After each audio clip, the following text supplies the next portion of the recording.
welcome to the Starting Line podcast with me, Rich Lee.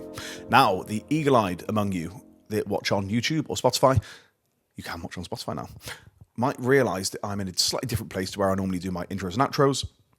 That's because for possibly the second day this summer, there's actually a lot of sun, and where I do it is blinding. So I'm here in my lounge on my sofa, and today we are talking to, all that aside, I don't know why I felt the need to tell you that. All that aside, we are talking today to a true pioneer of British sport and mixed martial arts in general, and that is Mark Weir, Mark the Wizard Weir. So it's a long and winding conversation, this one. We go on for a good while. If you're a sports fan, a fight fan, you're going to love it. We get deep. And Mark was truly there at the beginning. Yeah, he was born and raised in Gloucester in 1967, and this is going to be another one of those episodes where I try and shine a light on somebody special from my area, in the hopes of not just inspiring people here, but everywhere, to know that you don't have to be born and live in one of these big cities to make a true mark in the world. Mark was a double Taekwondo champion, world champion at just 20 years old, and he became the youngest fighter to ever win a world championship. He's an undefeated kickboxer, and at one point he was ranked the #1 mixed martial artist in the country. There's method behind the madness of having him on today, because in 2002, the UFC came to England, or to the UK for the first time, at the Royal Albert Hall with Brawl in the Hall, UFC 38. Mark fought on that card and picked up the fastest ever UFC knockout that night. We get into that. So he etched his name into history. Dana White said, "You don't know what you've done today. You just don't know what you've done." And after that, an incredible career. I mean, before that and after that, an incredible career, including training with Chuck Liddell, who many of you will remember. And now as a coach. And the reason that I'm putting it out today is because this Saturday, I'm incredibly excited to be going, is UFC 304 in Manchester. A stacked card of British talent. We've got interim heavyweight world champion Tom Aspinall. We've got Leon Edwards. We've got Paddy Pimblett. We've got Arnold Allen. And we've got Christian Leroy Duncan, also from Gloucester. Mark coaches Christian. Christian also trains with Leon Edwards up at Renegade in Birmingham. So there's strong ties here, and it just felt right to get this episode out today, this week, in preparation for what is going to be an incredible weekend. Obviously the times, everybody knows, if you're a fight fan, the times are weird, so I'm going up with a couple of friends. We've got to work it out, but either way, I'm incredibly excited to be getting there. If you haven't listened to Christian Leroy Duncan's episode yet, or our chat from Series 1, go back. You're going to love it. We'll have to get him on again soon. All that said, without further ado, I bring to you my conversation with Mark Weir. Enjoy. Thank you very much for coming in, Mark. Yeah, not a problem. I know you've had to walk. Did you walk? No, my wife, I only live around the corner, but my wife dropped me down. She know where to go, because you can't park anywhere around here. No, exactly. So yeah, she dropped me. But your gym is literally walking distance. 1 minute? Or 1 minute from here, if a quick walk, 1 minute from here. I think Noah has been coming for 5 years now, something like that. He's won a senior grades. Which has been just amazing to see. I think he was 7 when he first came, and obviously we had the bit in the middle for COVID, but it's been nice to see you developing him and all of his kind of peers. And look how tall he is now compared to when he first started. And, but he's all bone, isn't he? He's so lean. He's so all teenagers are like that, though, isn't it? But there's about 6 or 7 adults who came from the young adults class. Seriously? Class. Yeah. They're still training now. What age is it? When can they go up? It's normally around about, I start looking at it from about 14 onwards. So if they come in too tall, I said, no, you need to go into the other class. Okay. But the idea is normally when they transition across, best example is my son. As soon as he changed over, he's about 15. Yeah. And everybody wanted to spar him. Right. He could hold his own. Yeah. And another guy called Prez Walker. Right. He's still in the class to this day now. And he trains about 4 or 5 times. And he's he's early 20s now. Nice, okay. And he's just constantly training. And some of the old things he's picked up, he still uses now, which is good. That's amazing. How long has he been coming then? So since he was literally... Since about 6, 7. No way. So we're talking it's been 15 my daughter plus did the years. same. Yeah. Pardon? Your My daughter? Yeah, Tamara. She takes the classes as well. So she took when you weren't there. Yeah, she took the class. So how long have you had the gym then? How long have you had range? I've been at the present one for 11 years. Yeah. And then there was the same Morelands training estate. I was inside the building for about another 10 years again for that. Right. So we're talking like 20 plus years of MMA. Yeah, but I've longer than that. I've done it. You started boxing. Was your first thing you did? That, yeah. Tell me about boxing. I was an absolute fan of Muhammad Ali. Yeah. It's because my dad really always used to watch him. I started watching him. His way he used to talk. When was Ali kind of active? What years? I'm not sure. It's the 70s. I used to watch him. Because you were born 67, right? Yes. So you are 56? Yeah, 56. Right. And look about 30. So clearly getting punched and kicked in the face helps. Yeah. So you'd have been quite young when Ali was... Yeah, when he was champion and everything else. But I was obsessive and it kept me out of trouble. Yeah. So doing boxing, I studied. My mum and dad was business people, so I got access to buy a lot of videos back then. What did they do? What did your mum and dad do? Because I've heard you say that they're business people before, but... Yeah, my dad came over and he was a shopkeeper. Okay. When you say came over from Jamaica. From Jamaica. Both of them came back from Jamaica. My mum went to Wales first. My dad came locally to Gloucester. And my mother, her father was a business person as well. Very successful business person. My dad wasn't. What was it her dad did then? Her dad had also a shop in Jamaica, which I remember seeing that. But he did material clothing. He did sugarcane. He did Blue Mountain coffee. Anything. He did anything and everything. Right. And he was quite high up. Probably the family was so big. When I used to arrive in Jamaica, I used to get picked up at the airport by my mum's uncle, who was head of police. Right. Head of police for what? Jamaica? Jamaica, yeah. My uncle was in the police. All my family, I got my family history. I should have brought that along. It's been passed to my son now, and it goes on to the 1800s, where we're all military MPs, all royal, all in, all quite high up in Jamaica. So it's my heritage. Success was always like. Did you feel that as a kid then? Did you feel like really? Your parents, like your mum in particular, then that heritage of success, and you going, cool, I know what hard work looks like. I know how to get to. Yeah, our mum was a bit like I always related to her like the Oracle. I always joke around. The Oracle, like in the Matrix. Yeah, I always joke around. She's like used to be very clever but sarcastic. Okay. And there's a lot of things because I was the only boy. She was harder on me than everybody else. Right. What was it your mum did then? Right. Our mum was a nurse. Right. Okay. Because it's originally when after the war they asked for a lot of people to help build the country back up, and especially nurses and stuff. Right. So mum came over as a nurse, and in the end she stopped in Bath because I used to go Bath a lot. Yeah. And then in Wales, and she did that, and then later on in life she went to this place called Newtram House. Just on Stroud Road, and he stayed there for a bit with the old people. She used to like looking after old people. And then at the age of 40, she decided to go back to her heritage and start a business. Okay. I mean, that's all right. 40 is still, 40 is young still. Do you know? Like, a lot of people get to 40 and think, I'll just keep doing what I'm doing. It's like, there's a lot of, you can change. And this is where my motivation came because she had no support. Right. She went to banks after banks and no one would accept her. So we're talking in the 70s now, 80s. Yeah, and West Indian woman.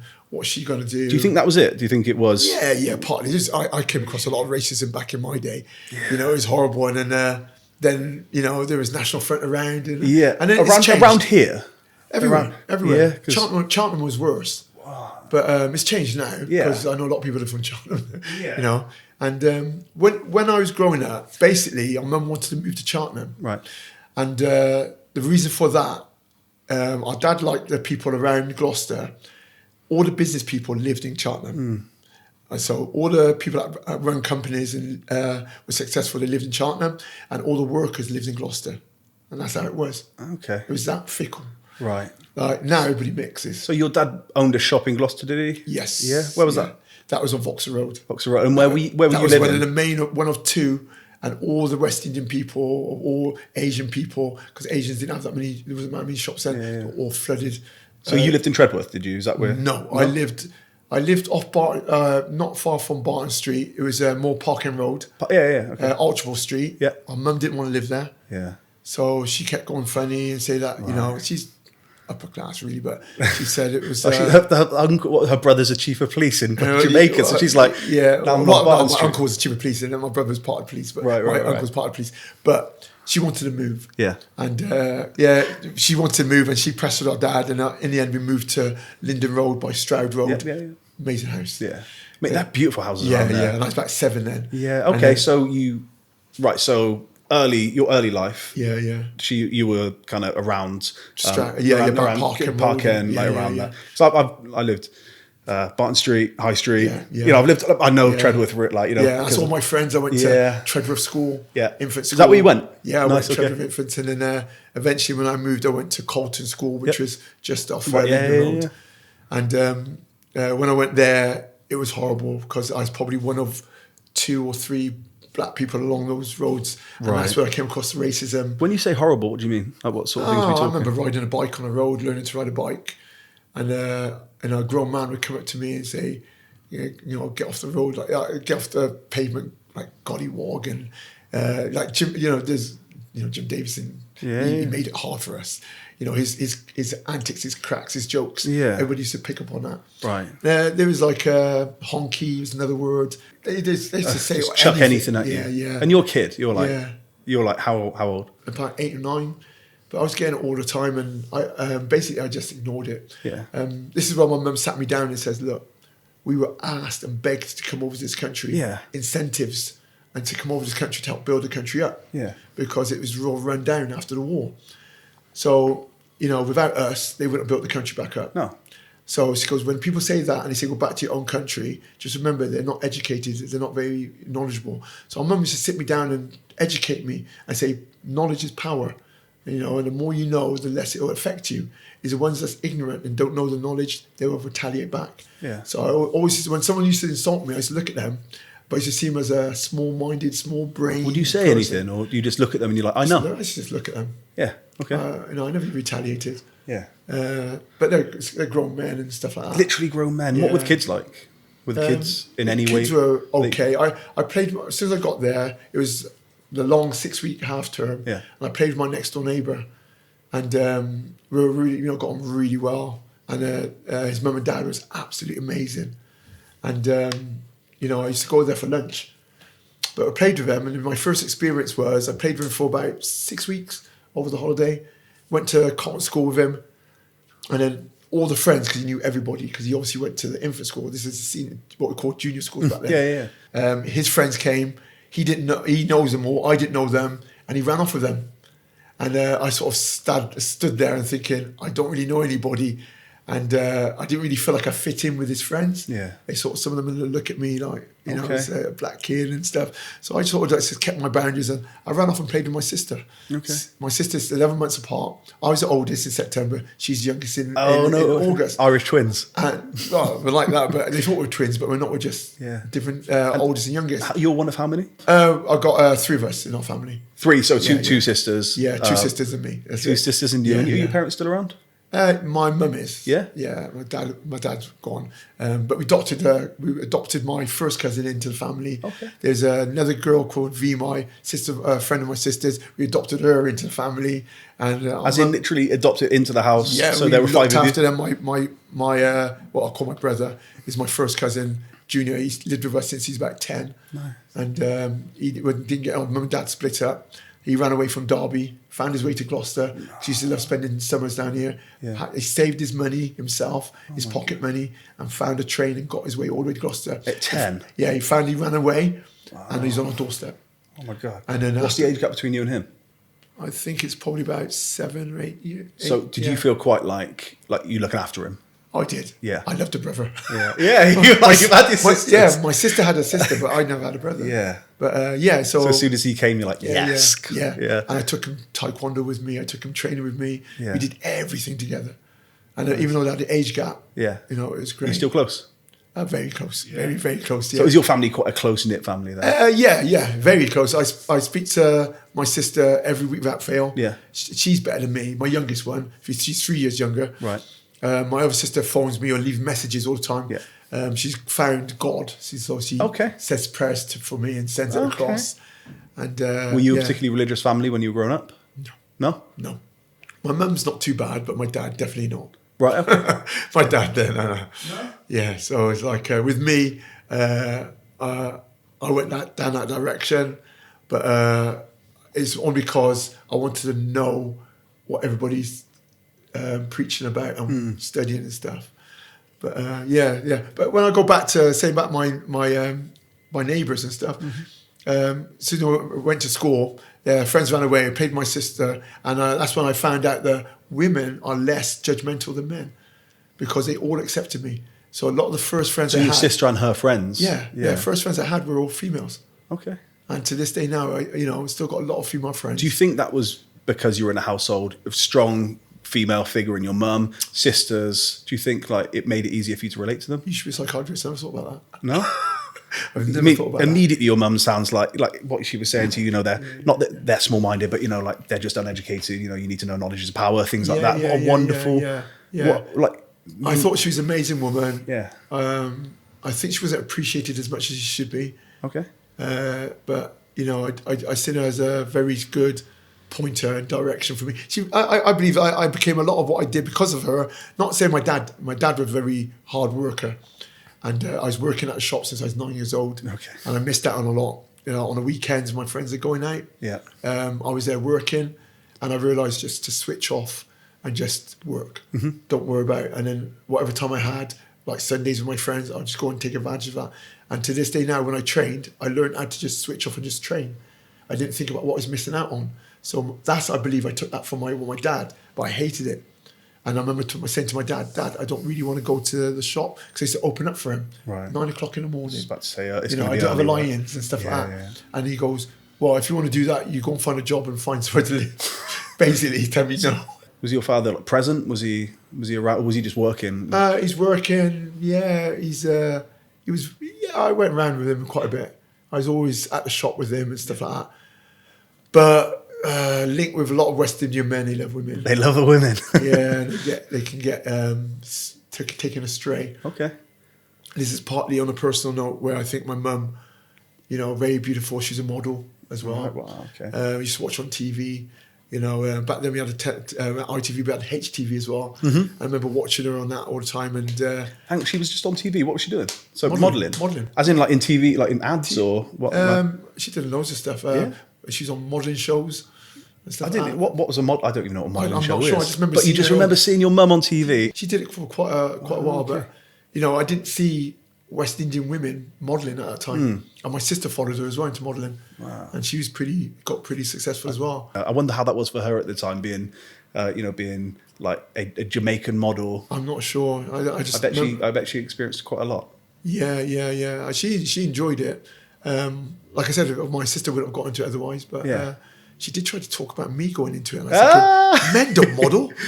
I know they do now. They definitely do. But back then I thought, no. Because obviously there's a successful model. I'm sure Brad Pitt was a model or something. I'm not sure. Yeah. I mean, no, it wasn't for me. So what got you to boxing then? Muhammad Ali. So just watching him. So where did you go? Where was the boxing gym? It was a Bronx boxing club. Which is where?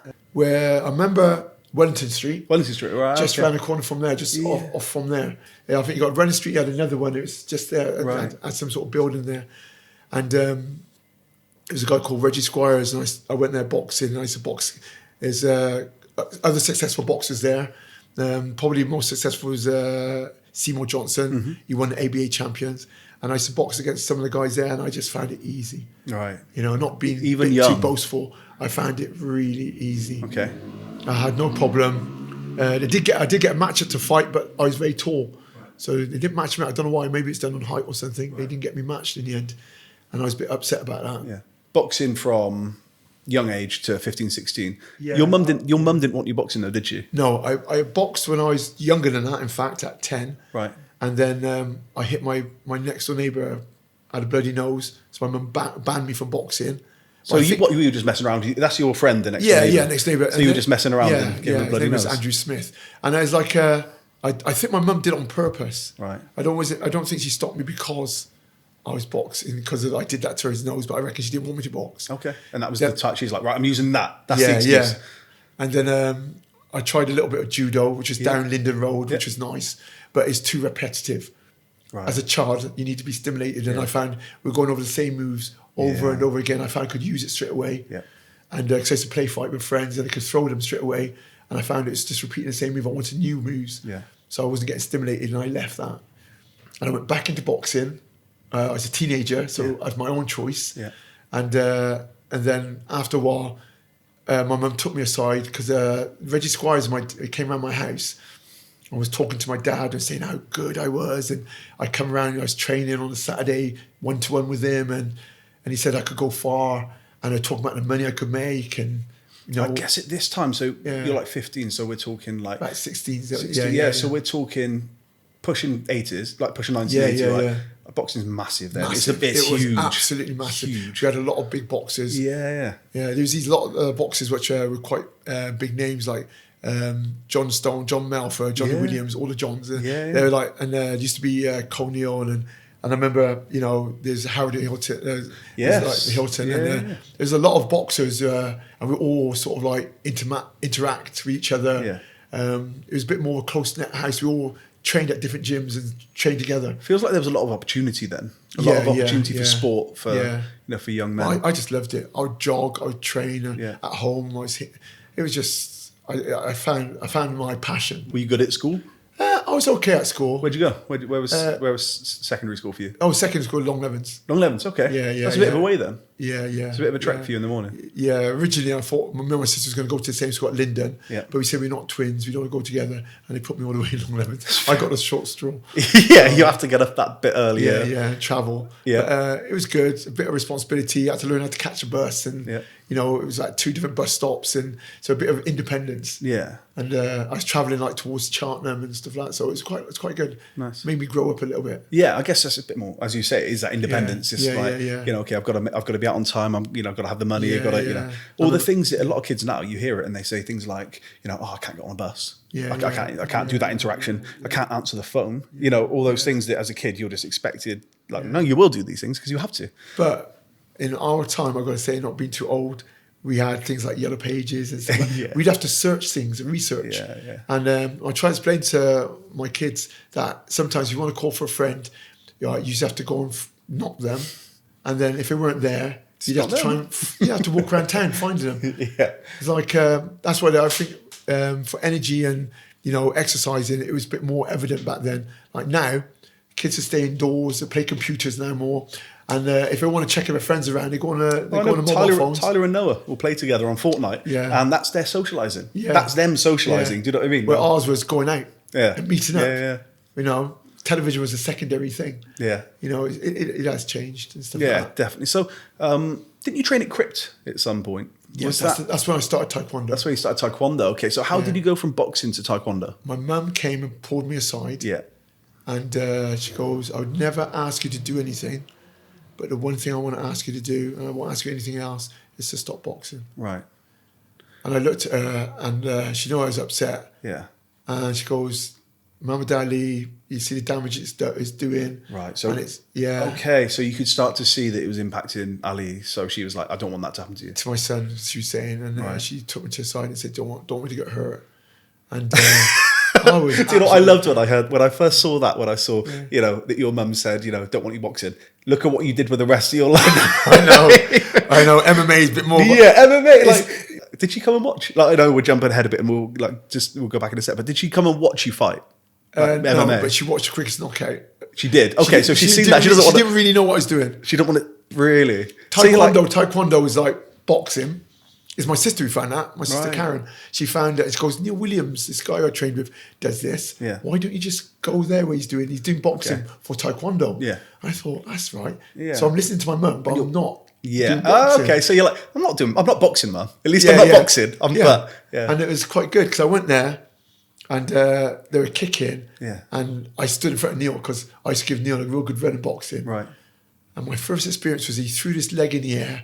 I put my hands out because I thought, what was that? And he just hit me straight in my solar plexus. I dropped and hit the floor. And I couldn't hardly breathe. Nice. I was so upset. No one's ever dominated me. No, right, okay. No one's ever had a better of me. So I was literally 17 because I remember starting Taekwondo at 17. Okay. And I remember crawling to the bench, sitting there with my head down, thinking, that can't just have happened. And I thought, that's never going to happen again. I'm quite, not vengeful, but I'm quite determined never for things to repeat itself. Yeah. I remember going home and training, researching. Remember picking up books on martial arts. Yeah. Different heroes of martial arts. Bruce Lee, how they trained. Oh, Bruce Lee was massive. I mean, what was Enter the Dragon? Was that like 73 or something? It's like, 72, 73. So something like that. Yeah, so, yeah. It's like perfect timing. Yeah. Perfect timing. Like, good Ali, that going on. You've got, and plus you were tall, right? So you were tall. So you immediately start thinking long levers. Okay, if I can get good at this. Yeah. My favorite was Game of Death. He never finished that. No, he didn't. That's I remember. Game of Death's the famous, the golden, the yellow outfit, isn't it? Yeah. That's The one. reason for that, there's a basketball player, because I like basketball. Yes. And Kareem Abdul-Jabbar. Yeah. And he's really long and tall. Yeah, I remember him very well. Yeah. And he talks about it, saying how he's on another level. There was that kick. Do you remember the kick where he leaves the black mark? Yeah. And that's why I like kicking. Yeah. And I went from boxing into understanding kicking a little bit more. And then I started to watch different, back in the day, Jackie Chan. There's a guy called Hong Chong Lee, Silver Fox they call him, and he used to do all these like Drunken Master, and all these kicking films with kicking in it. And I just went mad into my martial art films. Yeah. And then I was just mimicking, watching, studying, implementing what I could see, and making kicks what don't seem to be practical. That was What's a kick that's not practical? Twist kick. Twist kick, got it. And I made it practical. Right. And that was just reps, right? That was because I've heard you talking about. Yeah, and the more you do it, you can make not to lose you here. I can make a finger effective. Okay, if I'm hitting sand, press ups on it, everything else, and if I hit someone in the throat, I know that I would hurt anybody, but literally, if you grab someone, you can make that hand even more effective. Although it wouldn't be effective for the normal person. Yeah. And I don't think anything's effective to a normal person. A punch is not. A kick is not. A knee and elbow can hurt. Yeah. But it's more effective on someone who can use it, can knock someone out. That's the thing. I think every bloke thinks they can throw a punch. Yeah. And they can't. They just can't. You see it. You watch the videos, you see people scrapping, you're like, okay, you definitely aren't trained. And afterwards, it always got broken of course. Knuckles. Yeah. They don't hit with the right part. It's the first two knuckles you're supposed to hit with. Yeah. They normally break the hand or fracture the hand. Yeah. And it just goes to show. Yeah. It's an art. It is an art for a reason. Of course it is. It's a martial art. It's literally it. Yeah. So were you gutted not to be boxing anymore? Yes. How long did that last? So well, I was off and on, but when I went to it seriously when I was a kid, probably about a couple of years, 2 years, I saw. Okay. But I always kept boxing. Yeah. Because I used it with the Taekwondo. I was going to say it's a really good base, isn't it? I think boxing's a great base. Yeah. And my idea was when you're in a fight, all you see is punches. Yeah. I thought legs are secondary. Yeah. And then when I started to master the kicking, I realised that changes. I don't even have to come near I've got someone. Distance. Yeah. I said, if someone's in my face, just a good kick I'm sure it sort them out. Yeah. And then I started to realise, hold on, you got elbows, you got knees. Yeah. And then, and this when I started to, because back then I used to interact with a lot of other martial artists, because another big sport was Lao Gar, Kung Fu. So Taekwondo was big and Lao Gar was big. Right. And as we went through and I got to black belt, we were always fighting each other on the platforms. And they were really successful. And so for me, these are the two main martial arts, and there's like watching a lot of the open styles and stuff like that. And that dominated back then for the martial arts before MMA came about. What was karate like at the time? Was that kind of... That's what Taekwondo is, karate. Yeah? Yeah, it's actually karate. Forgive my ignorance. Is Taekwondo not... It's separate to karate though, right? It's just Korean karate. Korean karate. Yeah. Okay. Karate is, like I said, a lot of it is Japanese and stuff, but it's just in Korea, and that's what it was. It's karate form. Okay. It's same katas, everything else. I think Kung Fu is a bit more of a fluid style. Yeah. It flows a bit more. Yeah. So you never wanted to get into like Jeet Kune Do? I studied it all. Yeah? I did. I keep me out of trouble. Yeah. I think it was about... When you say keep you out of trouble, were you were you the sort of kid to get into trouble? I was carried around with my cousins and stuff like that. I was about 15, 16. And because I was tall, they used to take me to Swindon. And, all these other nightclubs. Went to... Oh, so you were going out like early. Okay. Nottingham, Rock City. There's a place called Powerhouse in Birmingham. And I can't drive. But they used to take me all these places. And what happens then? Breakdancing was around. Yeah. And I remember Oxford, we had a real massive fight. We had a coach and he smashed the windows and a big fight kicked off. Right. And so Gloucester was fighting all these, and they used to just, I remember in going to Swindon, massive car park, big fight. Right. Everybody's fighting for the sake of fighting. Just street fight? Just fighting, yeah. Just fighting. Back then, there's no knives. So I used to love it. Yeah. You always doing all right? Well, we just get stuck. You get stuck in. You might blindside somebody or something. Yeah. But I wasn't old, so I don't get stuck in. I was more like the bits on the side. Okay, quick kick here and there. Yeah. Were you kick did you bring kick into street fighting? No, I didn't have to kick. I didn't have to kick. Taekwondo at 17. Yeah. Just 3 short years later, you are Taekwondo world champion. Yes. In 2 different weights. Yes. Yeah. Any weights. That was light, heavy, and middle, right? Yeah, I went in as a middleweight, and they put me in a team for light, heavyweight, and heavyweight. Yeah. And then as I kept fighting, I'd fight in every weight division. I'd have to pick 2. Right. So in the end, I thought, right, I'm going to get bigger as I get older. So I went into light, heavy, and heavyweight. So is middleweight still at 85? No, middleweight's actually something like 78. Okay. It was 78, 80 kilograms, so 78. Okay. And that's the weight I was. Yeah. I was around about that 80 kilograms. So light heavy would have been about 80. Yeah, I was always about 81 most of the time. So you could drop a bit of weight. Light heavyweight's way heavier. Yeah. And but I could always walk in, my gi on, and weigh in, I'd be light heavyweight. Yeah. Okay. I didn't have to try. Yeah. And then I think a lot of the middleweights just looked at me, because that's where I was at champion, and just left me there. You know what I'm saying? I was glad. So when I went into the World Championships, I went up to light heavyweight. Yeah. Which is weird, because I still fought at a heavier weight. Yeah. And then it's like, but... and I mean, Taekwondo is a big deal. Like there's a lot of people doing it. It's like a huge sport. It was the biggest sport back then. Huge sport. It was the biggest sport back then. It just got into Olympics and everything else. Yeah. So did you have Olympic kind of aspirations? Were you looking at that? No. It was, they got different... This is where the politics get involved. You got the ITF version and WTF. WTF, they do a lot of back kicking. Right. And that's where it got in the Olympics. They look like a lot of traditional, the banks in, and they get a point stop. Right. 1 point win. 1 point. Okay. And with me... The style they had was more like boxing. 2 minutes and you fight. Yeah. You kick, you punch, head, body, but you can't kick below the waist. That's the only thing. Mm-hmm. So it was like you can use side kick, back is every kick there is. Only thing which I didn't like was Taekwondo. You couldn't throw hooks. It was straight. It was all straights. Okay. Straight. You can use back fist. Right. You can use spinning back. You can use all the techniques, but I don't know why you couldn't throw hooks. Maybe because it's too wild. I mean, that's hilarious because a kick is far more powerful than a hook. Yeah. I've seen people got floored from kicks. Yeah. I mean, you see it every week in, But it's supposed to be semi-contact. When you get to black belt, it was like, as long as you don't knock someone out and you don't, you draw blood, but black belts were harder. Yeah. But it was in a realm of not breaking anything or knocking someone out. Yeah. So you could hit them hard, rock them.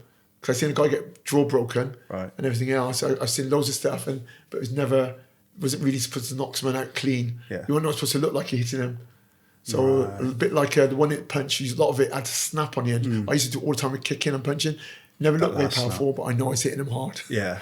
But it helped me. It helped when I went on to full contact. I mean, that must have been so... It's almost doubly hard then to try and pull a punch or pull a kick. And I know you said that you weren't like at the snap, but, to make it look like you were, it's like, I think that's the deceiving side of it. Yeah. There's a guy called Michael Venom Page. And he's just done his UFC debut at 36, man. I wish it happened. Yeah. I know he was great in Bellator, but, And when you look at him, he looks like he's not very powerful, but he came from that point stop snapping, idea. And when you see it, I can see what he's doing. I can see that he snaps at the end of his kicks and punches, which is deceiving, which ends up damaging a lot of people. Plus, he uses elbows and knees. But the main thing, he waits for your attack and then hits you with a counter attack by running to you. So it closes down the distance faster than what you predicted. Mm-hmm. And it's basically like what I like the same similar thing. The best time to kick someone is when they're just running at you, because they're coming at you 30 miles an hour. And then as they think they're coming at you at that pace, 30 miles an hour distance, you hit them with another 30 miles an hour, that's 60 miles an hour impact. And it closes them down faster and it shocks them. And that's how, that's why I do like the point stop. I do believe it's got his place in martial arts still. Yeah. I mean, what do you think of his debut? Amazing. Yeah. Amazing. Very, very good. Would you have been screaming at him, hands up, though? Because he has his hands down the whole time, doesn't he? And he's doing but one of my guys that I brought into the sport, he's very good. When he spars someone at a good level, he puts his hands up. Right. But when he's got them timed and he's got them right, he puts his hands down. Okay. Christian, he puts his hands up. When me and him spar, hands up, because he knows I'm looking for that. But as soon as he's comfortable with anybody else, he'll start off that way, but then he'll start bringing his hand down, and he's sort of like inviting you in. Okay. But he's got the timing down to a T. It's all about timing then, isn't it? And that is the difference. I mean, not to jump around sports, but, the Ngannou, Joshua fight, it's timing. It's all, because they're both physical freaks.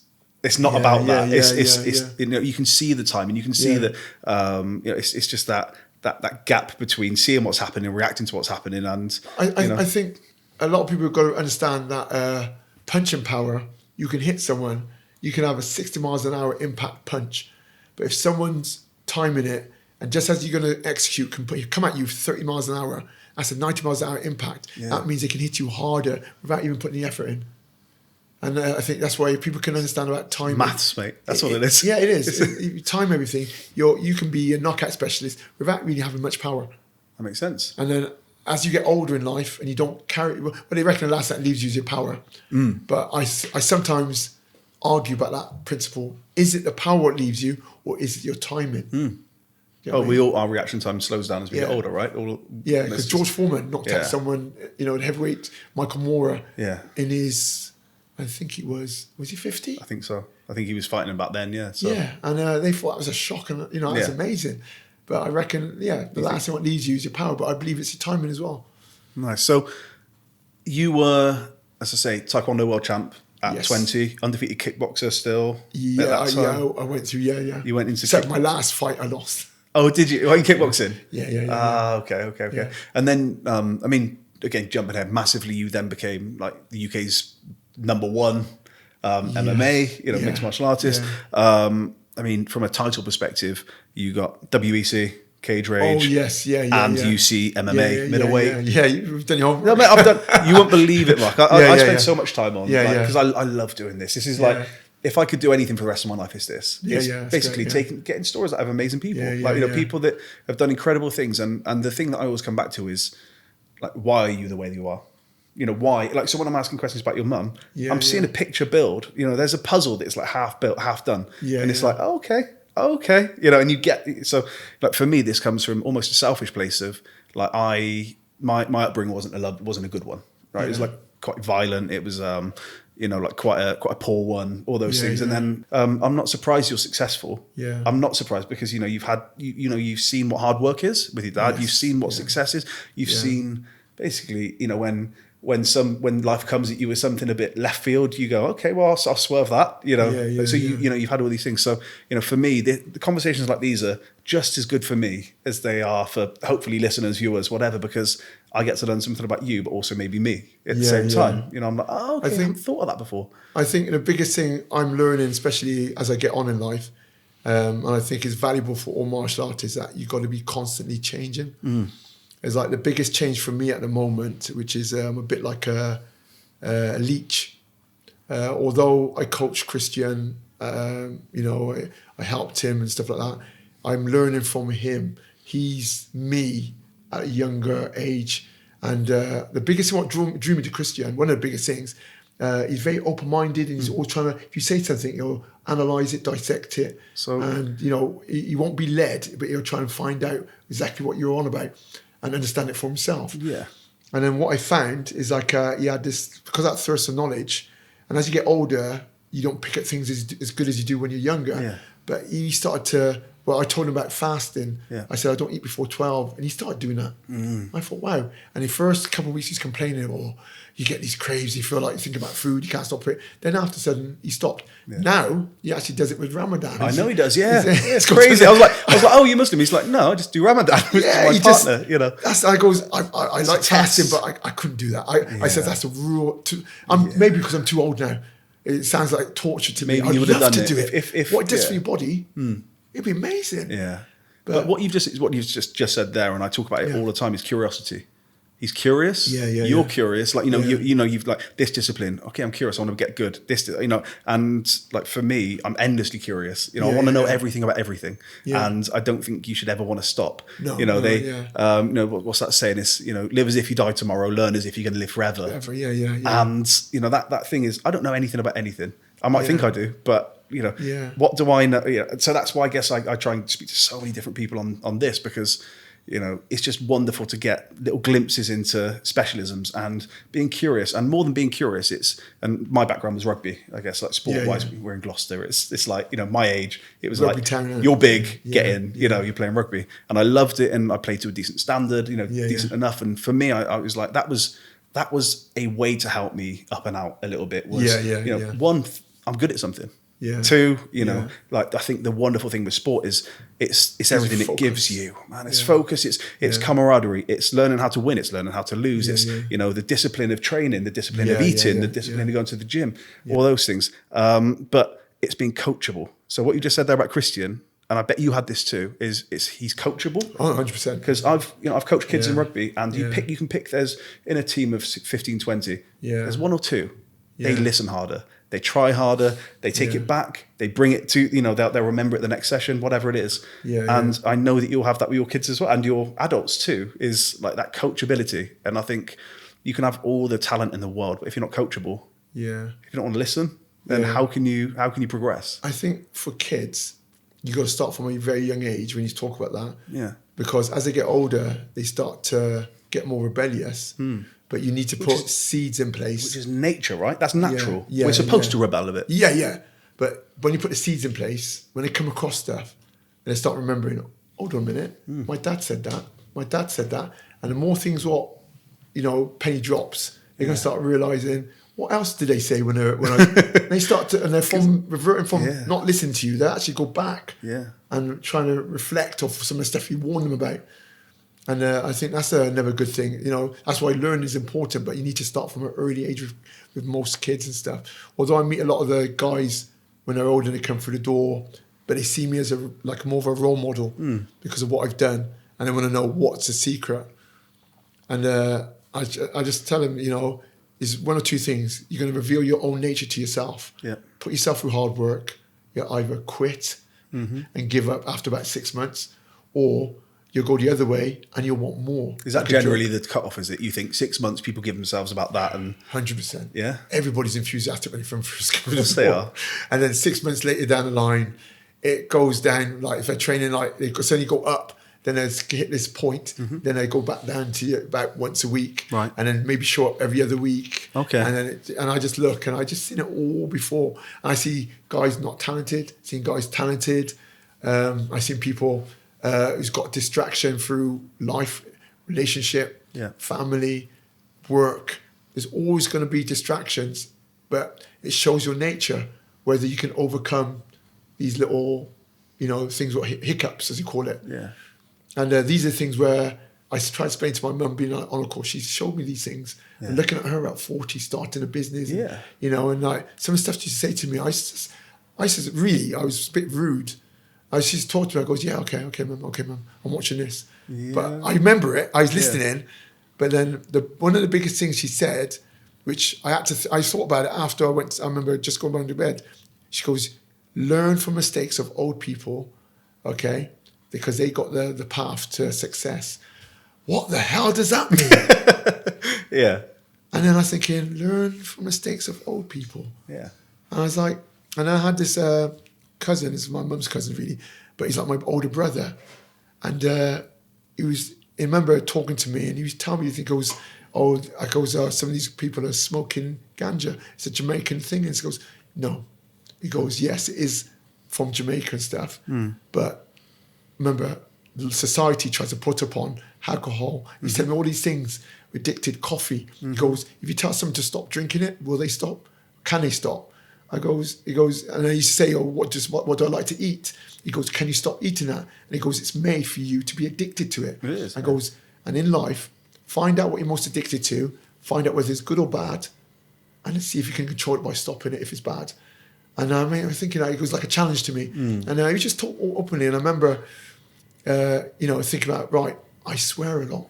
Something unusual, I remember everybody swears. Do I have to swear? Just for, I said, I'm going to stop swearing.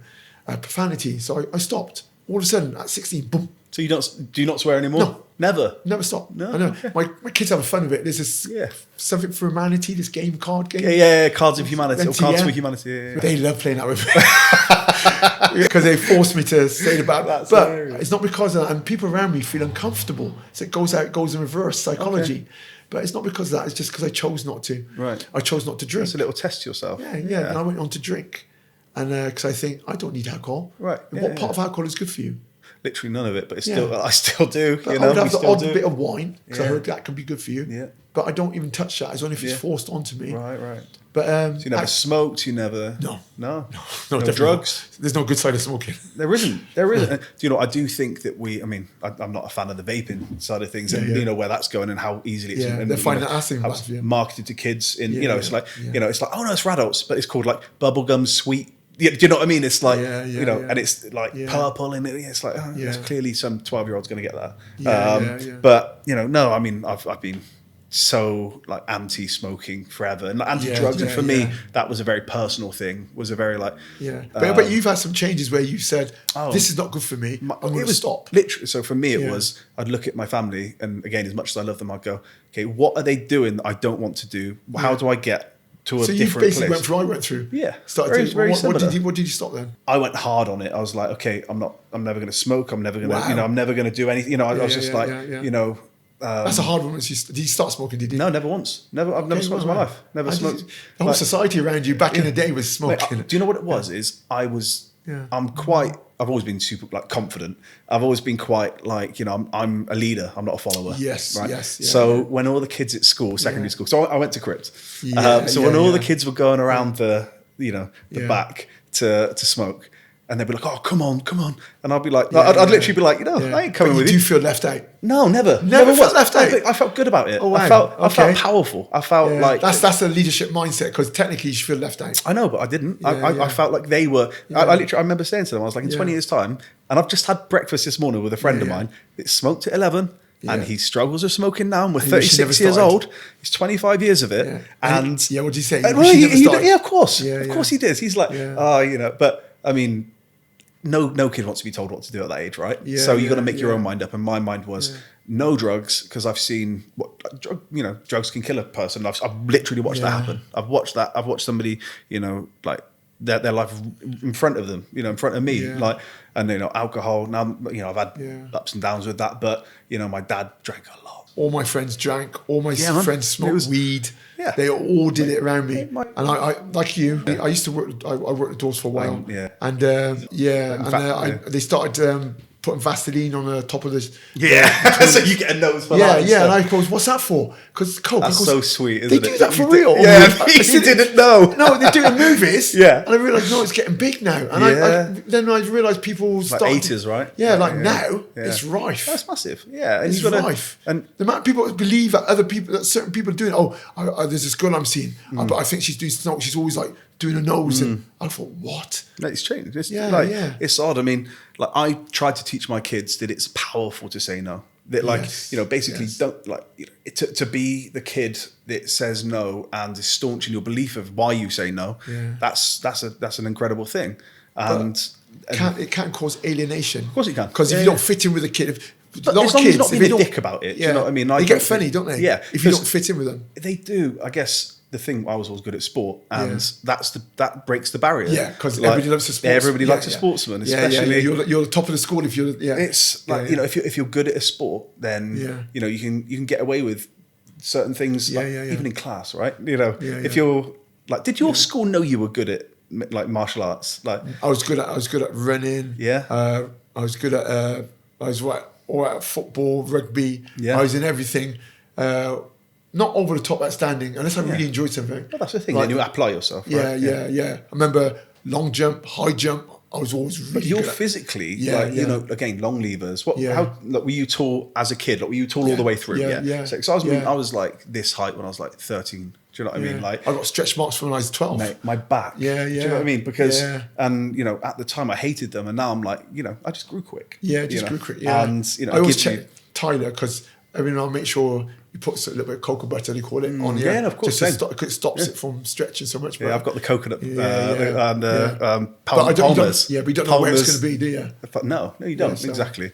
Because you said something similar to what I actually say. There's two sorts of people. It's my mum's thing was originally, leaders and followers. You actually said that there are two sort of people, I and think you there said are. you're a leader. Well- But I believe for every group of kids you see, you've got two leaders maybe. If there's a group of 5 or 6 or 7, and the rest of them are followers. Yeah, I mean, And I believe they're the sheep of the group. do you know what, Mark? I've seen it with my, I won't say who, one of my family members. I've seen some WhatsApps, like this WhatsApp group, right? And something horrible, happened, in our family. And these kids are being vile. Like one kid started it, and then they all pile in, and then they all got something to say. And nobody pipes up, nobody says anything nice. Because the thing is now, you can't just leave trouble at school. It follows you home and then it comes back again. Yeah, and it's on the internet and everything else. It's all that. And then you just recognise in that moment how sheep-like most people are. Because they're like, oh, well, if I don't take the piss out of her, then it's going to be noted that I didn't. Yeah. But if I say something against this, they probably don't agree with it. If I say something against this, then the bigger, like the more leader-like ones in the group, and it's, I mean, it's human nature. We are, we're a social species for a reason. We succeed and we evolve and we get strong in numbers. So you can see why we might adapt our behaviours to it. But the fact is, if something's wrong, it's wrong.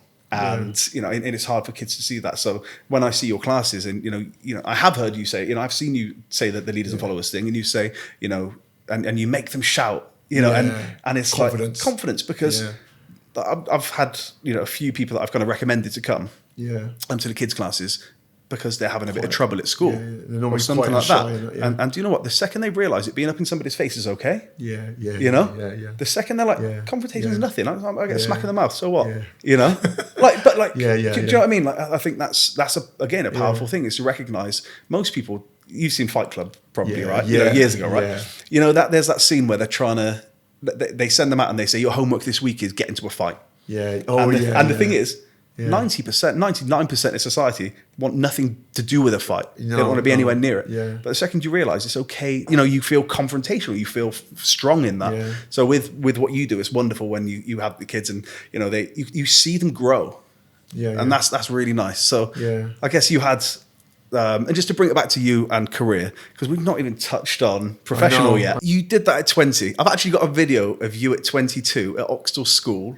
Yeah. Do you remember this video? No. There's a video with you with possibly Errol. Oh, Westcott. Yes. Right. Yeah, doing kick for kick and demonstration. Kick for kick. And I'll show you. Have you I wonder how long it's been since you've seen this. Oh yeah. That is you with hair. Yeah, I know. Yeah. Is that a little ponytail? He's my number one training partner back there.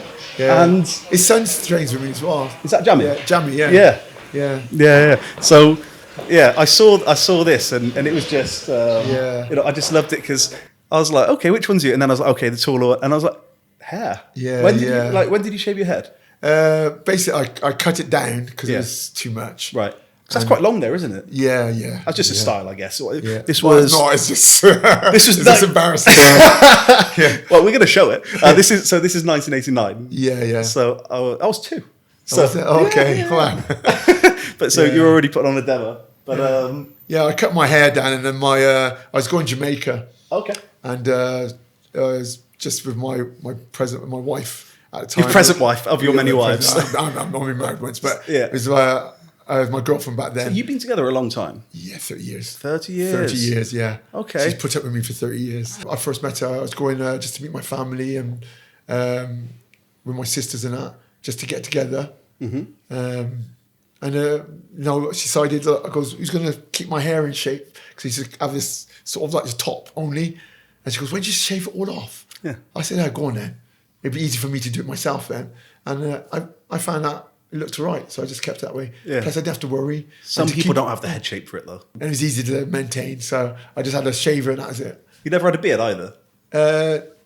I had sort of itches when I started to grow, and I said, no, I'm not having it. It's not for you, just... No, it wasn't for me.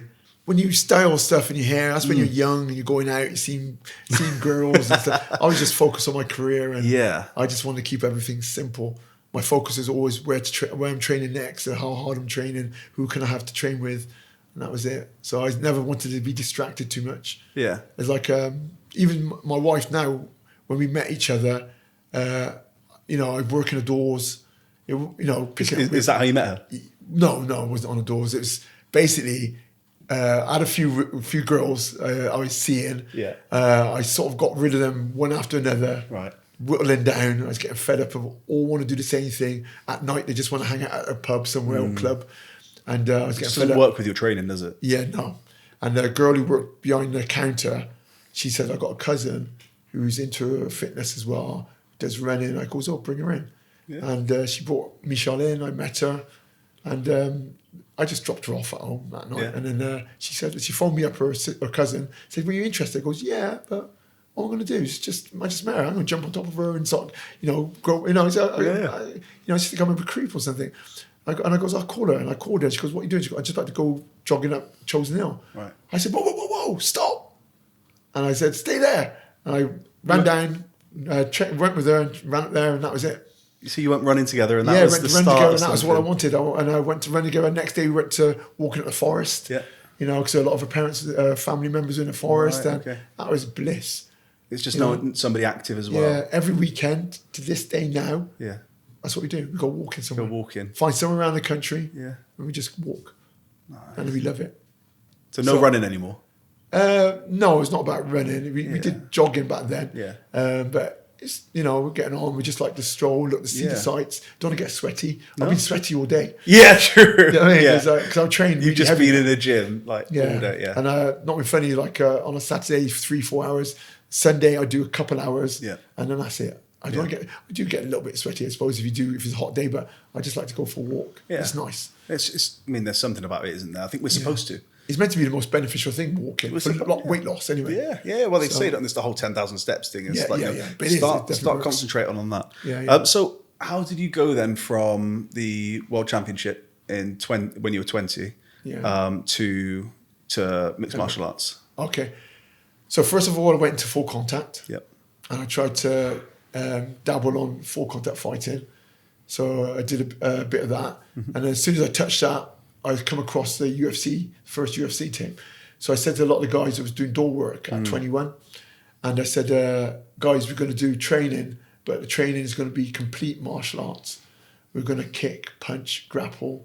We can do everything. So there wasn't a club then? You did this? You created this? No. I just, where'd you do it? Because we're working the doors anyway. So and where Errol, the same guy you see me, he was the first one. Where my mum and dad was running a place called Jamaican Club. Yeah.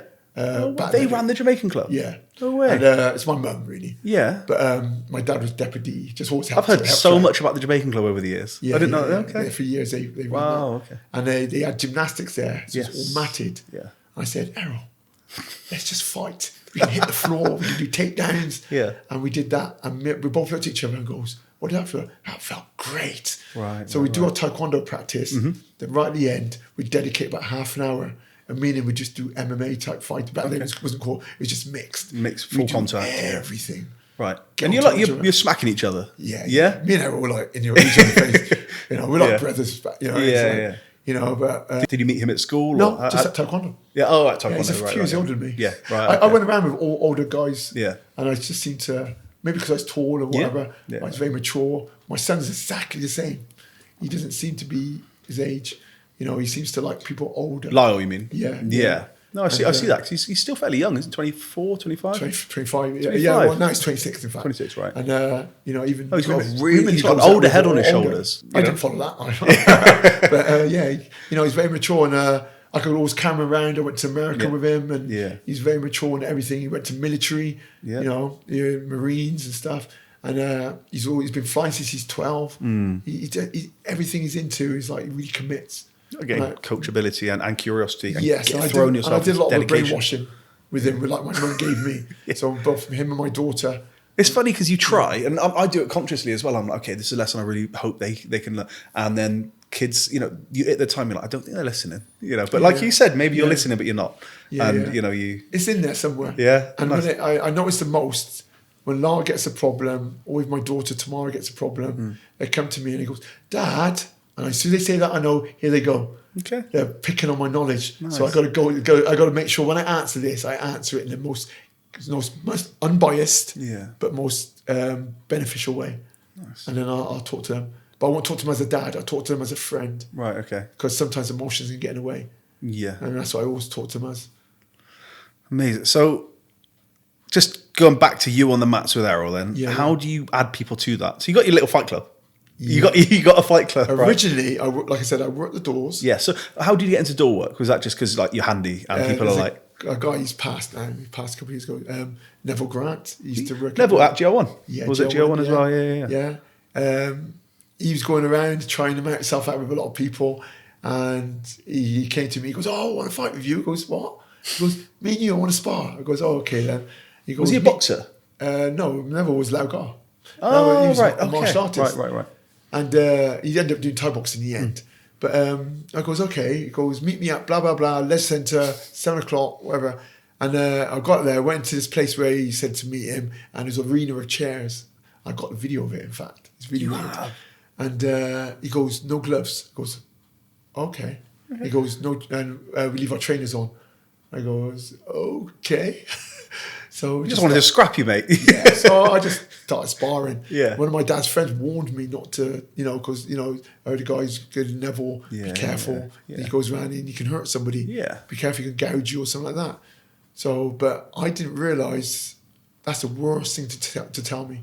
Right. I am adrenaline junkie. Yeah. Bad. I did parachute jumps and whatever. Same. So saying that, which to this day, I only realised later on that what I was like. Yeah. He actually pushed me more towards Neville than away from him. And when Neville was asking me that, I wanted to do it. I wanted to try it out, see if I can get away without being killed, sort of thing. Because he's quite a bit older at this stage, right? Yeah, he's like, 20 years, 15 years older? So we started sparring, and then eventually he stepped up a bit and he tried to grab me. And I remember throwing about 5 or 6 punches as fast as I can to try and get him to let go. And then I thought I better keep him back. And I started stabbing him with side kicks. And I just kept him away. And I just and I know it's winding him because it's hitting him. And then after he stopped, put his hands up, goes, "Oh, now, okay, that's enough. Now we're going to spar it your way. We're going to put pads on. We're going to put gloves on." And he changed it. Yeah. So I did it again. And then he went round to my friend Neil Williams, who, Yeah. he was my archman originally, and he, was sparring, and then we ended up being close friends. Yeah. So it was the way, isn't it? Yeah. And he said, "Right, no one's ever going to kick me around like that. No one." He got really funny about it. So I see him walking down the road, and I goes, "Neville, when we're working out again?" He goes, yeah. I want to work out, but I want you to teach me. And I started teaching him. Okay. And then so I started doing stuff with him and teaching him how to kick and punching. And he went on to Thai boxing eventually. And we got really good friends. He goes, "I want someone like you watch my back." So he got me to door work. Where was this? Where were you working? This was probably about 91, but soon after that. So where was it? In it was called Fifth Ave. Right, yeah. Fifth Avenue. Yeah, that was on Tuffley. That was where the Les Centre was. It was what? It was entrance for the Les Centre. Oh yeah, Pipe Pot. Yes, that's where it was. Yeah. Okay. And I went there, and there's some old school guys. Back then, you'll have to fight. Yeah. There's no legal system or anything else. Yeah. So I went there, and I got the talk. This is not a street. This is a street. This is not an arena. This is not a matted area. This guy was giving me this big. As if what you could do didn't count. Don't count. Right. And I thought, I was just there and he's telling me this. Yeah. These guys can really hurt you. And I was like, yes. His name is Tony. I go, yeah, he's a big guy. And I goes, yeah, okay. And he goes, he's basically, so be careful. And I watch my back. I don't want to put fear into me, which is the worst thing to do. Yeah. So I remember this, guys coming through the doors and big guy, he came in last week. I think he had a fight with Tony, right. And they couldn't get him out and stuff. And as soon as I seen that, I walked straight forward. I said, "You're not coming in. You can't come in." Yeah. So, but he knew my cousin, right? And he looked Junior. Junior? No, my cousin was a guy called Earl Weir. I was called him Buddy, and he's older than me because I used to go around with him. But it was a friend of his, and he knew him because I knew him through him, and he's older than me, this guy. And he in the end, he just turned around and he just left. Okay. And I know that Tony looked and think. So you didn't have to touch hand, you didn't put hands on him or He anything? looked at me like, how did he get him out? Right. That sort of look. That's just reputation. That's pure just, he knows. Well, it wasn't so much reputation, it was respect as well. Yes, that's what I mean though. Because I'm not known as a fighter. No, yeah. You know what I mean? But people respect me. And, you know, back then, not a lot of people knew I could fight, knew I could train. But I was one of those quiet ones, which makes me a bit more... Yeah, they all say watch out for the quiet ones, right? Yeah. And then from there, every time someone bad happened to come to the door, a rowdy, whatever, come on, Mark, we're to the door. And I used to have to go through and I used to have to deal with them. Yeah. And then eventually, Tony got me to the side and said, look, how would you like to teach some of these guys a bit what you can do? If you got glass, you seem to release it easily. If you got a bottle, you release it easily. There's ways you take them out, which were you doing like pressure point stuff? What were you not doing? Pressure points, just way of locking them up, tying them up, which is what we do on against the cage. Yeah. Which technically what we're doing down Vauxhall Road, where my dad's shop used to be, which I made into a gym, and I used to teach all the doormen down there. Right. Okay. So this was the no hold bars, which me and Errol did. I brought it into my training. Right. Okay. And then because once I touched that, I never wanted to go backwards. Yeah. And I found that's what I loved.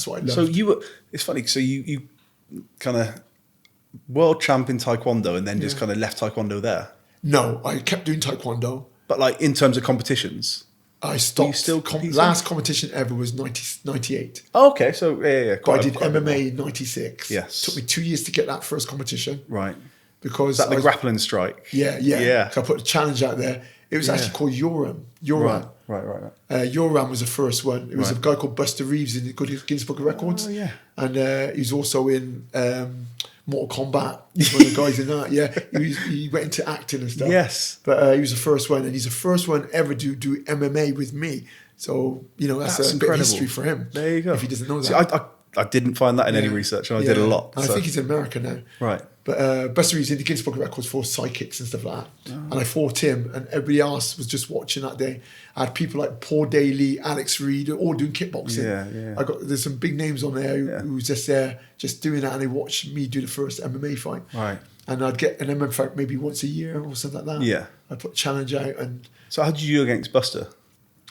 Beat him. You beat him? Yeah, knocked him down, and in the end, nope, I'm hurt. That's it. Oh, no way. Yeah, and stopped from there. So I guess I thought your first fight was the one that was against Trevor Cunningham. No. As in your first MMA. Yeah, that was grappling strike. Yeah. That was I got caught on that. And you did, but that's okay. You know. Yeah. That would never happen again for.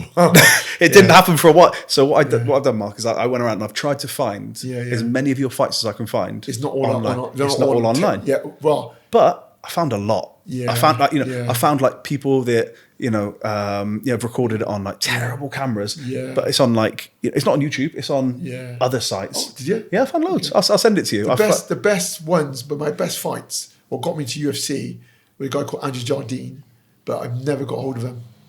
Okay. And they were Millennium Brawl. Right. They're called. They had Lee Murray on there, who was involved with that heist, the biggest heist ever. Yeah, that guy. Yeah. Okay. Yeah, and he was on there as well. Right. But Andy Jardine, I don't know what happened. He's a bit of a dodgy character. See if I can find it. Because I don't think you can. Do you not? No, I don't think so.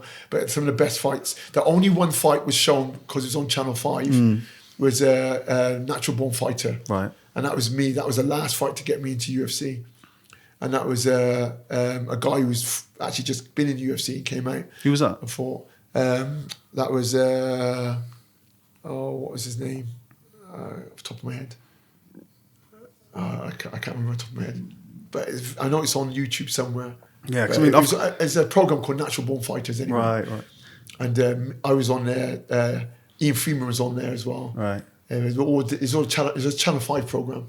I think Channel 5, channels like that, Channel 5, Bravo, those kind of things. Yeah, Bravo. They were the first ones to bring UFC behind MMA. Like, it was amazing. Like those kind of fringe channels. It was like, we're going to bring something a bit exciting to you, and it was amazing. But yeah, look, I've got like all your fight. Like, I'll send you this. I'll send you the link. All the greens are the wins. So basically lots of them.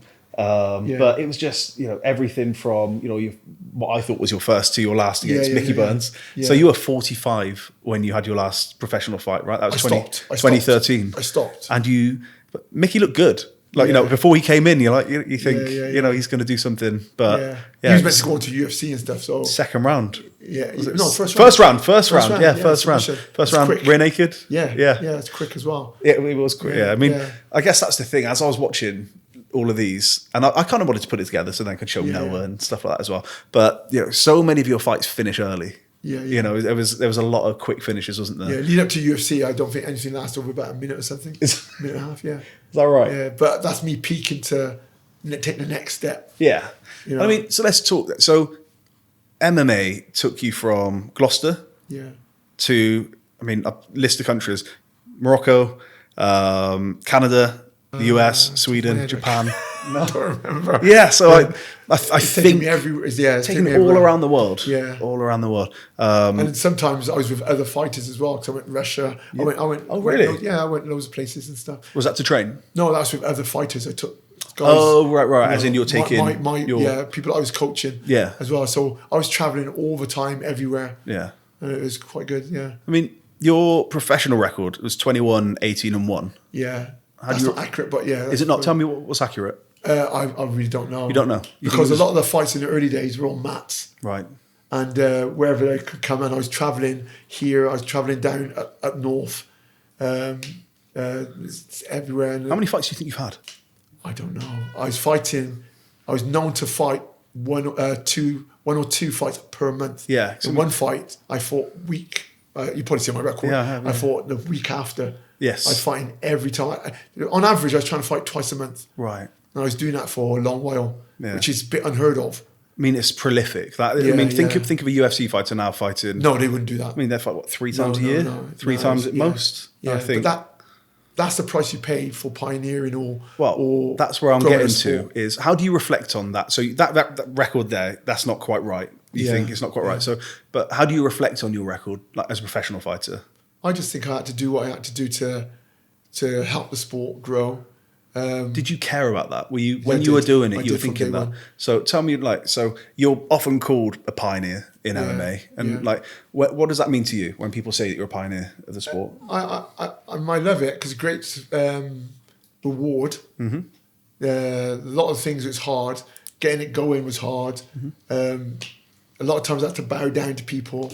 I'd go to a show and you're no longer fighting Millennium Brawls like this. I'd go there. I'm fighting someone my own weight. Then they're fighting somebody at 100 kilograms. Then I go to another show in London, and it'd be a pancration one I did. I don't know if that was an amazing fight. The what, sorry? A pancration fight. Oh yes, which one was that? That was, and that was a 90-odd kilogram guy. Yeah, and then I beat him by an armbar, which I don't. I had submissions and it just everywhere and anywhere, and they just tell me the rules. No gloves, palmio, and yeah, you got some good research. Mate, I've done a ton. Yeah. It's a lot of fun doing it because Yeah. I think of you and I think of Gloucester and I think the fact that you can walk down the street without people being like, that's my way. I mean, maybe they do. Maybe I like it. I like that. You like being able to. Yeah, because I was asked to go to London a few times and stuff, but I don't like. I like to get away. Yeah. The last thing you need is when I go to the gym. I'm everybody's mate at my gym. Mm-hmm. I don't want people coming up to. I do get the odd person like when I used to travel. Yeah. Oh, Mark Weir and like that. But how do you respond to that without coming across? You've got to be polite, but it feels big-headish sometimes. I get that. Is that like a British thing though? That's like quite a. It's like no. But I think it's because if you came around my house, you wouldn't see anything. You wouldn't see any of my achievements and stuff. And it always reminds me that I've still got to achieve more. Yes. And I remember saying that to Christian. What do you have to achieve? What do you want to achieve like that you haven't already achieved? I'm doing it now with Christian. Yeah. I want to do it now with like everybody else coming up. Yeah. Yeah. So it's coaching. It's like, coaching. Yeah. So, to me, I've always had goals, and I think everybody needs a goal. I don't care how small. It might be a saving goal. It might be a family goal. Yes. And without goals, what's the point in being alive? Yeah. You might want to lose weight. You might want to get stronger. You might want to learn a language. These goals are what, we're here for a reason. Yeah. And people say human beings always, what's the point of living? My belief is you live to learn. Mm-hmm. And then part of the learning is... to pass that on. Yeah, and then pass it on. Because you always wanted to be a coach, didn't you? Always. So from never day, fighter, coach first. which is incredible. But I guess, did you see then that you had to go the fight? Not had to go, but going the fighting route gets you the kudos and the the ability to then to say, I know what I'm talking about. I can cope. Like it was Errol Westcar. Yeah, came to me and he was winning the competitions and me and him sparring, and he said, Mark, what you do to me, and I'm winning these competitions. Imagine you out there. And I goes, yeah, but I just want to coach. He goes, yeah, but you do what you're doing, and you prove it works. What you've got, and then when you bring it to them, they're gonna listen to you more. Yeah. And it made sense because imagine you go with someone who can really kick very well and fight, and you can beat everybody.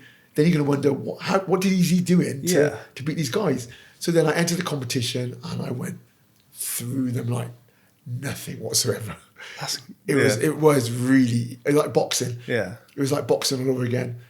And then like magazines back then, they were saying, this guy, you got to watch out for him. That's the thing. Yeah, because I mean, I guess you got a lot of attention in and around Taekwondo and the competitions there. So what was it like for you? Was the UFC always the goal?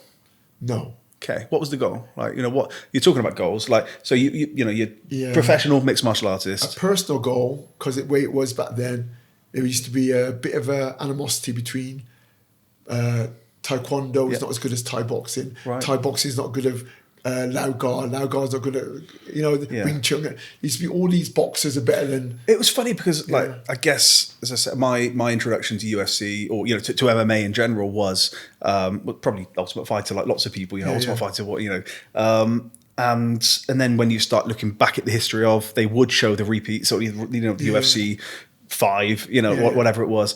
And you see your... Don Fry. Don Fry, right? You see people like that. And this is back when the UFC... not Mark Coleman. Don Fry. Mark Coleman was a bit late, there's another one as well. Dan Severn. Yes, Dan Severn. He was the first. Mate, he was wonderful.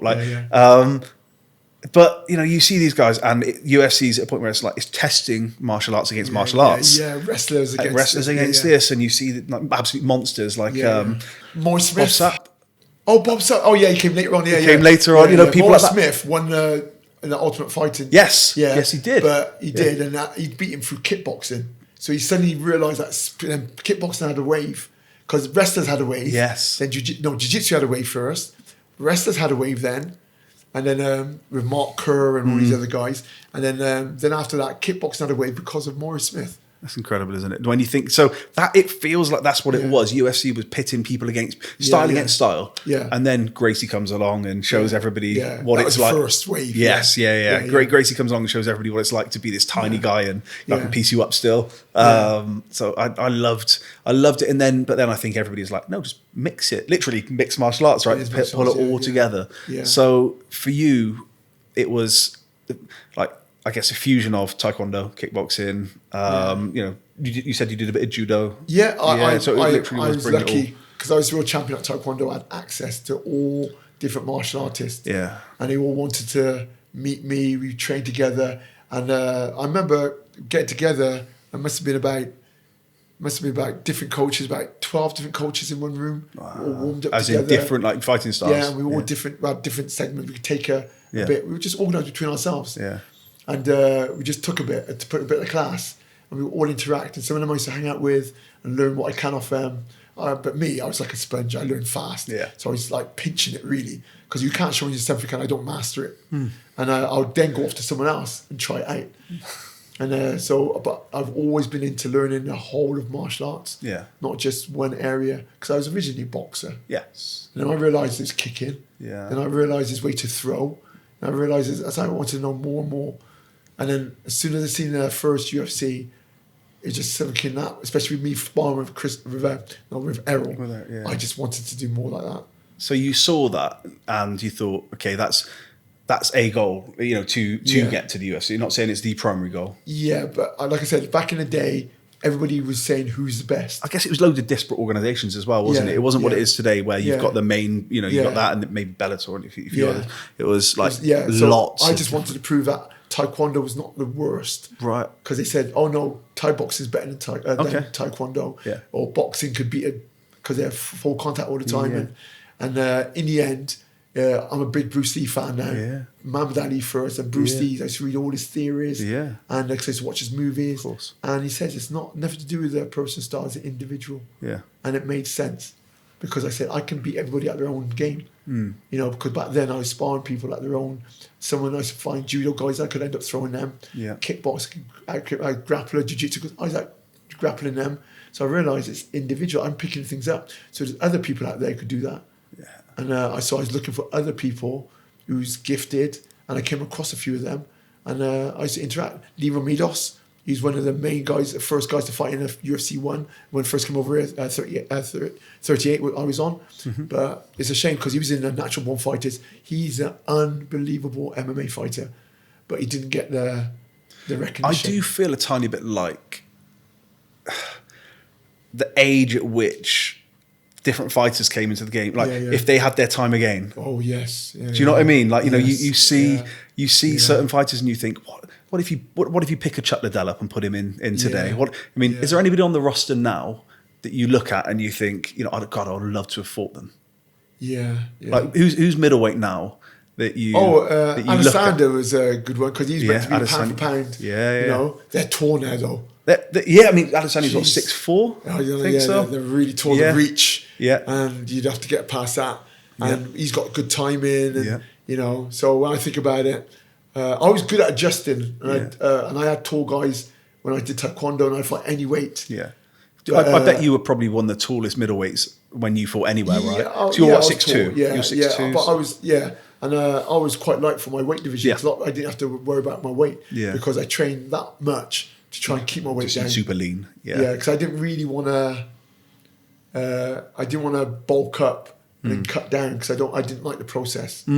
So it's a horrible process. You see it, and you know, but all of them do it now. They bulk up to 90 Oh, and cut down scientifically down to 84. Yeah, and some of them 90 cut down to 77. It's madness, and it's done. Absolutely crazy. I say scientifically, but it can't be good for you still. I don't think it's good for you. You can't be Not sure. long term. Because what you do, deficiency on the body and the. Me myself, my age, I don't get injuries. I don't know what it is. I've had a few knocks and stuff like that, and within a few days, I'm back. Yeah. And it's like I've seen some guys, not even as old as me, they get an injury and they're off for like a month. Yeah. Or off for a couple of weeks, and always getting injured. And I believe because I've never stopped, I never have a switch off. I do swear my good dietary as well, fasting and everything else. That's why because a lot of people say, "Yo, Mark, you're good," but I'm not. I'm just a human being. But it's got to be something in that.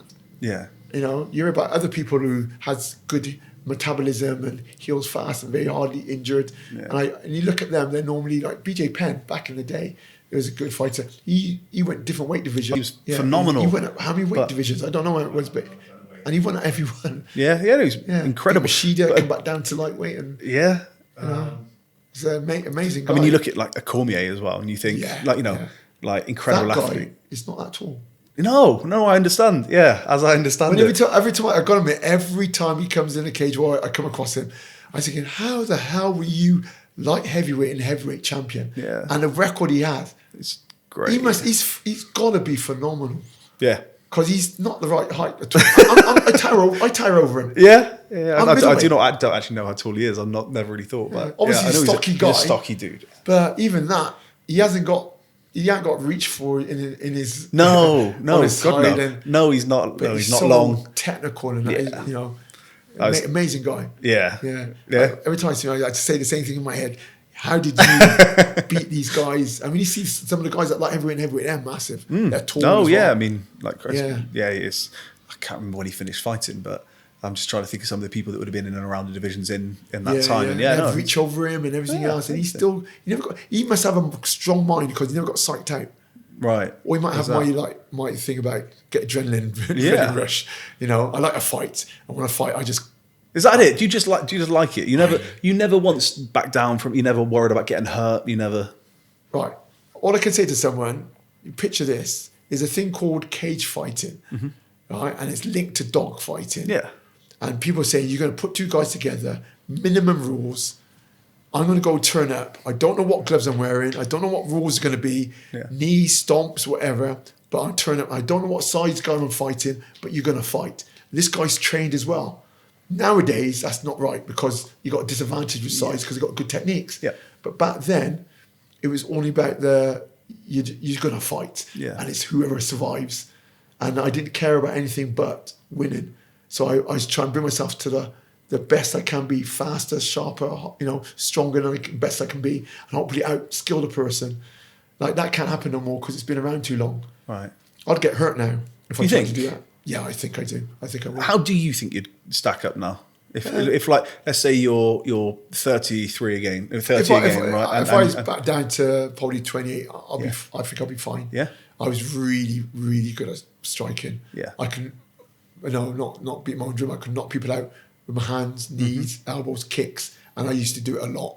Well, I had the quickest knockout in UFC. Well, I was literally about to say. Well, let's talk about that then. And the quickest knockout in cage rage. Yes. 16 seconds. That was a kick. And a guy who's never been knocked out before in his life. Who was that? Can you remember? Again, I've got a link, I'm sure, to it. But I can't remember. You just see the time. Yeah. Look for 16 seconds. Yeah, look for 16 seconds. You'll see it. It was a Japanese guy. See. And they said that he had a real thick skull as well. And You fought 2 Japanese guys in a row? Yeah. After that fight, UFC asked me to come back in again. Right. Dana White was there. Yeah, this was it. 16 seconds. 16 seconds. His opponent was indeed from Japan as well, and that was Sasaki, actually his name. And Mark Weir. Boom. Oh! And he said, roundhouse kick. Yeah. It's over. It's over. It's over. Yeah. But that's what I'm talking about some of the videos. I bet you haven't seen that in a while. Because that's like a YouTube short that I had to go down a rabbit hole to find. Yeah. But let's talk about then the quickest knockout. Because when people talk about you as a pioneer and people talk about you as what you brought to the sport, I think that's a big flashpoint, right? That's a big point that people come back to. Yeah. So your first time in the UFC, it was in London. Yes. How do you reflect now on that knockout, and what did it do for you? To me, it's the best thing that could ever happen. Yeah. Because it's immortalised me to my kids to this day. Every time they come over to the UK, they always bring myself up and Ian Freeman because we're classed as the pioneers. The first time UFC realised there was talent over here. It was the first time UFC came to the UK, wasn't it? And then since then, you got Michael Bisping, Yeah. Leon Edwards, and it's like, again, McGregor even, Ireland. It shows that this part of the country's got talent as well. And they're just growing, especially, like I say, you got CLD now. Yeah. They can't turn their heads and think, oh. Well, I mean, look at it. We got Leon Edwards, Aspinall, so I'm holding out. Paddy Pimblett. I'm holding out for Christian because then if we can have a middleweight champ as well, it's just showing there's real talent here. It is, but you brought that, and Bisping said in his autobiography, I think it was, or he said, I've got it. Got it here. Yeah. He said that you changed the game of MMA in the UK and inspired people like him. Yeah, I meant to read. I've got to get around to. Do you stick? I remember you saying in something that Bisping was one of the best fighters to come out of the UK. Do you still believe? He not in a sense he reminds me of myself, but in a way that he does not back down from anybody. You can just tell. You can tell some people they don't fear anybody. Yeah. You just put someone in front of them and they're going to give you the hardest fight possible. Yeah. If you don't break them, they're going to break you. Yeah. And Bisping's one of those people. Well, I mean, he's walking around now with a collapsed retina, right? Yeah. So he fought with one. So you tell me that guy's got to have adrenaline junkie. I think it's partly. I know I keep relating to being addicted to endorphins. I get it. The rush. Yeah. But I know it is because I know I wasn't fighting for the sake of fighting. It was a rush. What I felt like when that person stood in front of me and you feel this heart beating and then a little smirk used to come on my face. No one could see it. Yeah. I just think, I can't get out of this now. Yeah, well, you're in it. You're in the cage. I better have trained hard because this guy's coming at me. And I used to I used to think to myself, who thinks like that before a fight? Do you know what I mean? Do you know, I wonder the different mentalities, right? Tyson always used to say that, he'd beat him before he started. Yeah. Because you see it, and you see men try, see, I mean, not just men, you see, men and women when, in the face off and you see him trying to look scary and you see him trying to look hard. And it's like, Tyson didn't do it. He was just like, he said, he'd look at your eyes and if he saw them drop a little bit, he's like, I got you, got you all day long. Yeah. And it's, I just think those people, kind of like the bouncers you were talking about earlier on, they have to prove themselves. Yeah. It's like those fighters that go out there to be all macho and, and it's like, no, just got to... The other thing as well, it's for me, I used to make a pact with myself. If you get hurt, it's going to test you. Will I quit or do I just keep going? Yeah. And I know to myself, I can get hurt as hard as possible, you know, get hit as hard as possible, and I will not quit. And a lot of my training, especially my middle age, 30s and stuff, late 30s, 40s, was with light heavyweight champions, Glover Teixeira, Chuck Liddell, and they hurt. No way. And when I was sparring with them, trust me, you do not bend backwards. And I used to go forward. And Matt times got Chuck just before, you know, a week or two before, dropped me to one knee. And I had to go to osteopath, get my neck back into place. Then train the next couple of days, and like not looking forward to it. But I didn't know you trained with Glover as well. That's incredible. Yeah, Glover. Yeah, he trained hard. Glover, he's good trainer.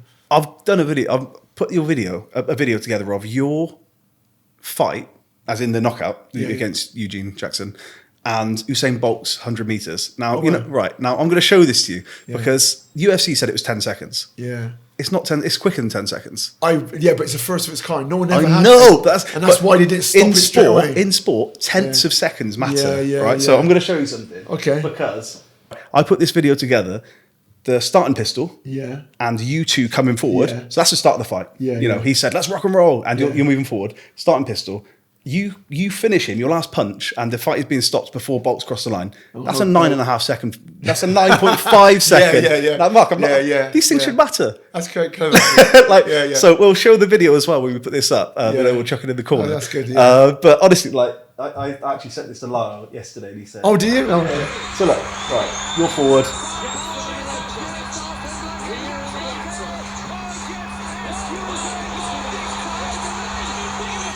Yeah. You do evident as well. Yeah, it's evident, like, you know. So and you know, people could say that I've, you know, like not quite got the times right, but you know, somebody else could do it. Then somebody else could and should do it. I genuinely think that's a 9.5 second knockout, not a 10 second. So stopping the clock was that soon. Yeah, it was more of a shock. Yeah, but also it still stands as number one in middleweight. Oh, is that right? Yeah, because I mean, who else is different weight division? Yeah. Masvidal, of course. That's for that 5 second knee, right? But there's a couple of other quick ones, but they're different weight divisions. Yeah. So yours is still the quickest middleweight knockout ever. Yeah. I mean, still number one in debut. Someone recently just had a 16 or something, the heavyweight. Right. Okay. Had a quick knockout. He's meant to be he might be going towards John Jones, challenging him. Talk about him lately. I can't remember his name now. Yeah, right. But it still stands as the best debut still. So what did that do? So you've just knocked him out. You looked not concerned for him, but like there was like a bit of camaraderie, a bit of like sportsmanship. You're like, is he okay? Yeah, I've all the guys I've coached. Yeah, I said that could be you. 100%. So that's that humility. That's that humility in sport, and like, you know, humility in knowing what it's like to lose. Yeah, treat that person like you want them to treat you. So when someone knocks you out, what do you want them to do to you? Come over to you? 100%. Or do you want them to dance over you? Oh God! Like, you know, what is it? It's win humbly, lose graciously. Yeah. And there's something beautiful about that. What's the saying? Do unto others, they do unto you. Yeah. And that's more or less in a fight. Yeah. That's why I don't like people that's really nasty to someone. Yeah. You know, I think talk about that. Alessandro did that as well because obviously, because it happened to him, of course. So he just returned the favour. Yeah. We could talk MMA all day because like I couldn't believe when Strickland won. And I know he lasted a match, right? Like, you know, fight, but you know, these things happen. But that threw me. I was like, I did not expect Strickland. Whether he underestimates him or, you know, but what you got to remember, it's really hard when you're at the top to pump yourself up, fight after fight after fight. Anderson Silva, when he lost the title, he was glad. Did he say it? Because then the pressure's gone. Yeah, everybody's always giving him hate mail and trying to get his back up, trying to be the next person fighting him. Yeah. And not like I've had that, but I remember, you know, we used to have a lot of banter. You know, one of our main rivals was London Shoot. Right. I actually ended up going there and training with them in the end. And it's just the fighters sometimes they get. You know, I had a fighter from my gym, Matt Ewan, who's very vocal, and he used to mouth off at the London Shoot. So London Shoot, and then I used to get a call off, you know, the guys from London Shoot, and I used to apologise for it. I goes, look, guys, you know me, I'm a sportsman. You know, I'm a sportsman-like. I'm sorry about that, and I used to always keep trying to keep the peace. Yeah. So sometimes you get individual guys. I understand that can't do that, but it is really a sport. Yeah. You know, and I think people's changed now. They realise. I love that. Like, the second that somebody tries to disparage UFC or MMA in general as something like it is cage fighting. I know that, but it's barbaric and all these things. I'm like, of like watch a technical fight. Watch a technical fighter like a John Jones or some and somebody picks apart and the game that like it's like nothing you've ever seen. It's why it's one of the world's quickest growing sports. It's why it is one of the world's biggest sports. Like the sportsman side of it is really good now. It's like we see people hug each other after. Yeah. It's incredible, I think people that don't understand it are thrown by that. They're like, but you were just beating each other up. It's like, but that's not the, that stops the second for most people. That stops the second. That's your Conor and Khabib, right? Or I actually went to dinner with when I did a quickest knockout. With Eugene Jackson straight after. You did? Yeah, that night. We went together, we had dinner together with his team Good and my guy. team, and we got on really well. Yeah, nice guy. I bet he's a nice guy. Do you know why? Because you're both training for the same stuff. You both, you have so much in common. We're both knockout specialists. One of us is going to get knocked out. I heard you say that, and I was like, actually, you can see it. He's a powerful guy, right? You can see. He was a bit. He was. What was he? 5'10"? Yeah, he's meant to be. He's supposed to knock me out. Like I say, Ian Freeman was supposed to get definitely taken apart. That was a golden boy. He was fighting, and then it was 2 upsets as well, which I'm glad. I think America was just showing that it wasn't meant to win any. I don't think none of the British were supposed to win. Really? So you thought they were bringing him to you, or you to him? I was a piece of meat. Yeah, you were. Yeah, I think. I believe. It was good. So you showed that. Did you feel that as you were getting into the cage? You're like, okay, I'm going to show you. I'm not, I'm not just here to make up the number. I'm just here to fight. I loved it. Yeah. I loved the crowd. I got pumped up. Yeah. I was thinking, how many people? How many were there? How many were there? I'm not sure. Yeah. Absolute thousands. Yeah. It's the first of its kind. Everybody. Massive. It was so big because it's the biggest thing over here. Huge. And so did you meet Dana that night? I met him before. You'd met him before that? Yeah. Because he said to you, didn't he? He was like, you don't know what you've just done. Afterwards, yes. Yeah. And I didn't really have a clue what I was on about. Really? How can you? Yeah. How many years on and we're still talking about it now, and people are still, every year they come over here. Yeah. And it's the first of its kind. But UFC is very clever, mind. The marketing's wonderful. Yeah. Was it WEC that they bought? Yeah. Because you were champion that, and then they bought. Was it WEC? Yeah, WEC took all the fighters out of that. Took all that. It needed happening to the sport. It needed happening because Pride they bought as well. Yes, but Pride. I was in that as well. Did you have the one fight over in Japan? Yeah. In fact, I was asked after that quick knockout of Cage Rage to go to UFC. I said, I've done UFC, but I haven't done Pride. Right. So I just wanted to try Pride. Yeah. And Dennis Kang, I was fighting. He's not lost in 16 fights. Yeah, I've got that one. So I wanted to fight him Yeah. because I thought I just want to challenge myself. And like me, I go after, but I didn't win that fight. And then so he went on to UFC. Yeah. And so I could have gone back, knowing if I knew now what a big UFC, I would have gone back there. Why didn't you? And how do you feel about? Because I should have, but I wanted to try everything. When you say you should have, why should you have? Because look how big it is now, and I would have. Yeah. I'm there because of what I did at the time, but I think I could have made more of an impact. Because you had 3 fights in the UFC, right? Yeah, and I could have had more of an impact after that. Yeah, so the option was there. You just chose again. You chose go otherwise. To Pride instead. Yeah, and not many people turn down the UFC, but not back then. I can understand, but I wasn't turning them down. It's just that I wanted Pride. I watched Pride a lot. Yeah. I watched UFC a lot, and I wanted to be in both. Okay. Do you know what I mean? I was the first to be in both. A direct question: was the money better in Pride? I can't remember. You can't.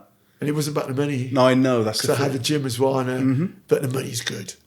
In both or both? Yeah. The money was very, very good. Because do you think? Because that comes up a lot now, doesn't it? About Dana, does he pay people enough? Like Ngannou, like the whole pay situation. Do you think UFC pays well enough for what fighters do to themselves in a camp and then do to themselves in the cage? Yeah. Do you think do you think fighters are paid well enough? What's the comparison is boxing. Yes. And what they got to understand, boxing, they get millions upon millions, which I can understand. But then everybody else underneath that gets nothing. Yeah. Now with UFC, you enter UFC, you get paid good money. Right. So from day one. Yeah. You get a knockout and it stands out, you can get 50 grand on top of that. Yeah. And then what they're going to realise... It's life-changing. But yeah. Some of these people coming from literally nothing. Exactly. And if you're a celebrity and you're hype in boxing, what is it that you actually do? You get looked after, taken there, you get food prep, you get physio, the top thing. But UFC gives you all this as soon as you enter the UFC. So when you go away to UFC, they pay for you in a corner, man. You get kitted out. You get like the guy who's fighting gets food prepped. So they find out what you like. They help you cut weight to make sure because that way they're looking after to make sure you do turn the fight. They want the fight to happen, right? So yeah. And they give you all the supplements you need. Anything you need, they sort it out. If you get injured, they pay for everything after that fight until you've recovered from that. You don't hear injury. this. No. And the biggest thing what UFC's done, which I think is the cleverest thing, all the money, what they gather for after each event, which is bigger than boxing, goes back to their centres, the PI centres, and they're going to UFC gyms. They're putting it back into themselves. Where as a businessman like myself, what's the first thing you do when you make profit? Reinvest. Reinvest. Yeah. And that's what you see. But what people don't see, they want to see it put back into the fighters. But the fighters could just leave. That's the thing. Yeah. But the fighters won't leave if they know that the way they're looked after is like nowhere else. Yeah. And also the way they're looked after and beyond that, because obviously they're given a lot of press and stuff like that, is beyond anything else. Because being in UFC, because Michael Venom Page says he's never seen anything been looked after like that before. And he realises it never level. Was it like that when you were in it? No. Right, so it's changed a lot. I got the quickest knockout, fight of the year. Yeah. Got a fight on the second fight, that was. Fight of the night, the first fight with Liam Freeman. Got nothing.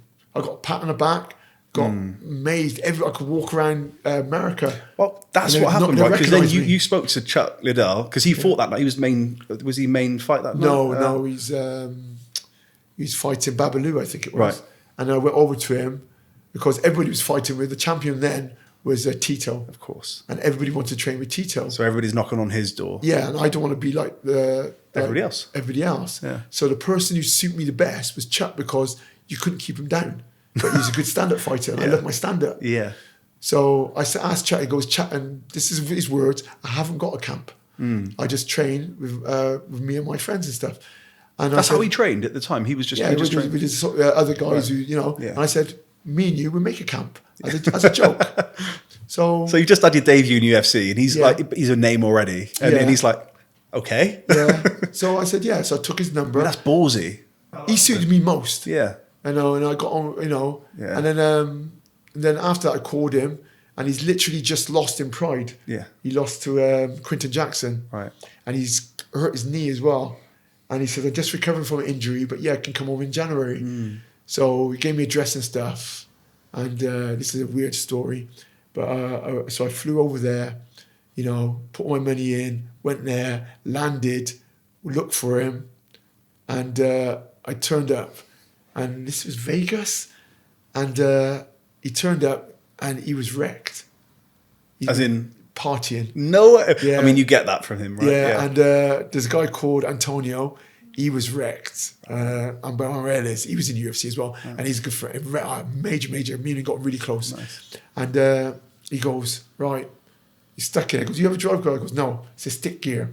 Don't never come across that over here. He goes, just drive down that road 3 hours and wake us up. Get into Las Vegas, get into LA or going California? to San Obispo, California. Right. From I'm going to say no. Did you just stay in the lane? Did you just wrong side of the road? The steering wheel's on the wrong side to me. And so I just kept driving and I'm looking at the back snoring. I'm thinking, what have I done? Yeah, look at your life in a minute.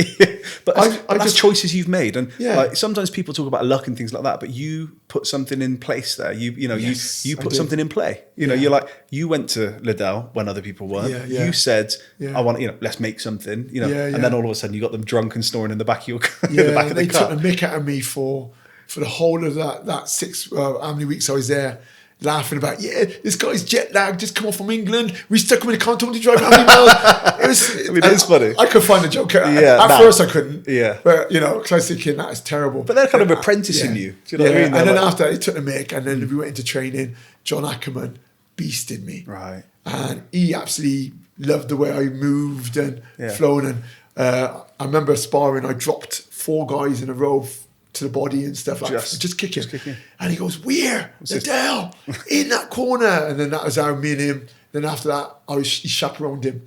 He'd take me everywhere with him. We'd sparring all the time. When he went to wrestling though, he'd give me a wrestling coach, and he'd carry on doing with his main wrestling guy who covered what was his name? I can't remember the guy's name, but he's just really good at wrestling. And so I was learning wrestling, and he said, I don't want to learn wrestling. I want to learn how to defend wrestling. So he showed me ways of like countering, sprawling, underhooks, whizzers and stuff like that. And I had to stuff the head down so I can at least defend someone taking me down or trying to wrestle with me. Yeah. And that was my first introductory. And so your whole thing was, I don't want to be on the ground. I want to defend and I can't it. learn to wrestle because they've been doing it since they're about 4 or 5. In the US, it's crazy. Yeah, so I learned how to defend it first, and then I learned a little bit of wrestling after. Yeah. But it's defense I was looking at first. When I learned kickboxing, I want to learn defense because defense, I believe, is more important because anybody can hit you once you can block and stop everything. Yeah. And so it's the same principle. Everything I learned, when I went to jiu-jitsu, I always want to learn defense first, escaping first. And when I teach everybody, I teach them the same principle: defend, escape, do what you can, and then learn how to attack after. But everybody wants to learn a finishing move, don't they? Of course they do. Yeah. So I want to fly knee. But Chuck Liddell looked after me. I went over there year after year, leading up to his fights. He became champion, which was great after that. And I was still linked to him.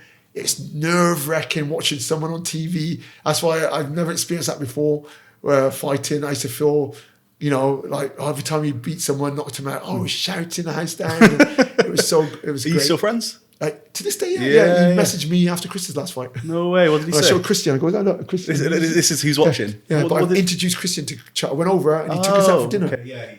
Yeah, he took us out for dinner.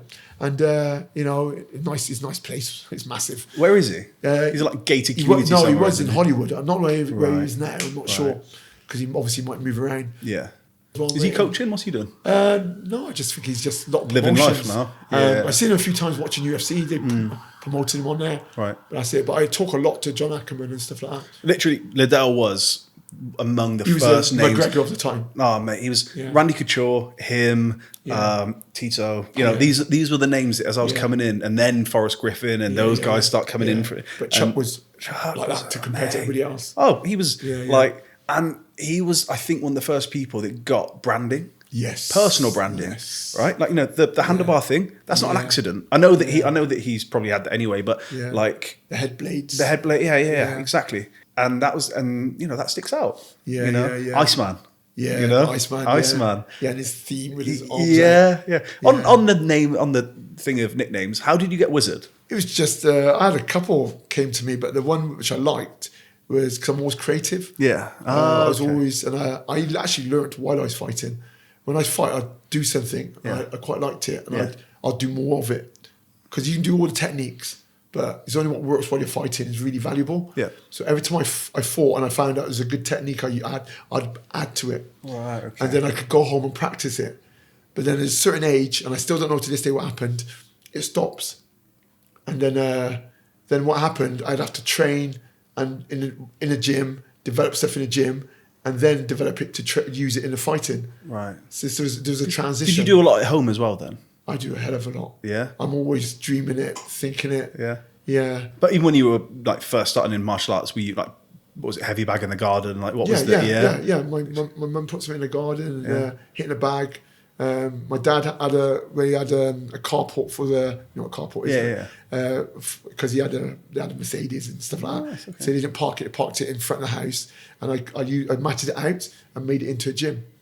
And I used to teach people there as well. Oh, right, I got videos of me teaching my friends and that there, and it kept me out of trouble. Yeah. Because at 17, I don't know what happened. I just went off my friends, stopped going out with girls, which my mum got worried about. Did you? Yeah. Because you're like, hang on, you're going getting sweaty with a load of men. That's well, yeah. I didn't think of it that way. She's like, nope, Mark, a lot of guys coming in. But you're shirtless a lot, Mark. but with our mum, because she had a guy who said, I'm not interested in women, and it was she's close friend called, Zaki back in his day, and we were close friends, all the family. Yeah. But our mum thought it was that, maybe I got something I want to tell her. I just said, no, I just decided not to have anything to do with anybody. You just want to keep yourself dedicated because she told me, which is a weird thing, there's 10 gifts. Okay, and this is anybody listen to this. I feel like I'm about to learn. Yeah, this is going to be baffling. Okay, 10 gifts. Okay, 5 gifts you reveal to yourself. Right. Tiddlywinks, cards, football. Yeah. You know, gifts, what you're natural at. Yeah. And you'll have 5 gifts which you have to develop. Okay. Okay, when you do it and you find, hold on a minute, I'm getting good at this really fast, really quick. And the 5 gifts, you ignore them. So you've got 10 gifts in total. 5 you naturally appear to you, and 5 you have to reveal to yourself. You find one and run with it. Any of those 10 gifts? Any of them. And that would be your niche. Because you find you're good at it, you're natural at it, and it might be your calling. Fighting was always my niche. Yeah. I was coordinated. That was another niche. Yeah. I was gymnastics. Yeah. So I was good at fighting. I was very athletic and stuff like that. Put the two together and I ran with it. So I said, right, I'm going to give myself 2 years to see how far I can go with this. Yeah. World champion. Yeah, it wasn't long, was it? Yeah. And I never stopped. I just had a thought. You touched on breakdancing earlier on. Did you breakdance? Yes. Yeah? Yeah. You any good? I was good at it. Yeah, I was pretty good at it. Yeah? You reckon you I could still... said I was good at it. Yeah. I don't know about doing it now. I used to be, main thing I used to do is run around in a circle on my hands and stuff like that, handsprings and stuff like that. Yeah, no, I break dance for a few years. I'll probably break my neck now. Yeah, That's something I'll break. of course. Break dancing a little bit. Yeah. I loved it. Yeah, we had a crew called the Roxys back in... The Roxys? Yeah. In Who was in Gloucester. it? Who was in the Roxys? A lot of friends and stuff like that. I was the younger one in the group. Right. But unfortunately, I didn't get there. There was a funeral last week because I just come back from America. Yeah, of course. And there's a funeral guy called Colin Hurst. He was in the Roxys. Unfortunately, a lot of the older guys were getting on and they passed, his cancer and stuff like that. I had Neville Sorry to hear Grant that, man. also passed the other day. So, like a lot of the guys in the group, I remember there's a guy called there's Mikey Hilton. Right. There's Clive Lewis.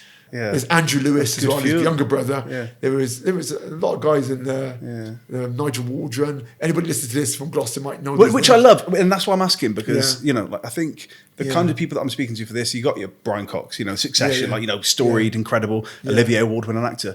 But I love Gloucester, and I think that all too often, I said this when I spoke to Christian, I think that we're, as a city, we're quite down on ourselves. Okay. I think we're not the most positive. We're not the most we don't lift ourselves up. So talking to you, and what does Gloucester mean to you? Gloucester, funny enough, right? Because my sister won, or she came second. She won a lot of competitions in modelling, and she came second in the biggest one for Afro-Caribbean in the country back in her time. And it's from Gloucester. And I think Gloucester's untapped in a way that we've got more talent here than you think. So much. That's what I'm saying. Yeah, with Howard Hilton with the boxing, we had Seymour Johnson, Malfa. ABA. It's been all through the year, but no one takes much notice. Yeah. Why is that? Why? Why is that? It's a small town. Yeah, but again, It's a small I think town. we, pun half intended, we punch above our weight. Do you know what I mean? You think about the people from here, and rugby and boxing. I spoke to Shabir last series. I don't know if you listened to that one or saw that one. Undefeated pro boxer, phenomenal potential future ahead of him, still young. We do have Christian. We do. One of the best rugby sevens players ever to live is from Gloucester, Dan Norton. I spoke to him last series, highest try scorer ever. It's from Gloucester. We've got some incredible people, and not just Gloucestershire, obviously. But no one promotes it very often. Pardon? They don't really promote it, do they? No, and I think and I do think sometimes we're a little bit as a city, as a population. I think it's that Cheltenham Gloucester thing. It's and I do think so. It's quite nice to draw names out of you like that, because people that watch this, listen to this, might go, "Oh, that's my dad," or "That's my uncle," or "That's my granddad," or And they normally say, because I was always told, "Where do you come from? London?" No, Birmingham. Yeah. They know the big towns, Manchester. And when I say Gloucester, they look at me like, where the hell's that? I worked in London for a period of time, and they were like, "Is Gloucester up north?" I was like, "Do I sound like I'm from up north?" And what I loved in each of your UFC fights, actually, is Gloucester. Oh, wow. Gloucester. But I can only hear my accent on TV. It's funny, because you do have a Gloucester accent, right? You do. It's horrible. It's not horrible. It's not horrible. It puts us on the map. That's what it is. Yeah. So you don't hear it otherwise? You don't know? Yeah. Yeah? What, do you not like it? Not really, but my sisters... It is what it is. They've been in London for a while. I went there when they were about 17, 18. Yeah. And that's where I was supposed to go. Right. But I didn't go in the end. And they sound nice when they talk. Right. Are you the only sibling that's got the Gloucester accent? Yeah, mine is terrible. It's not...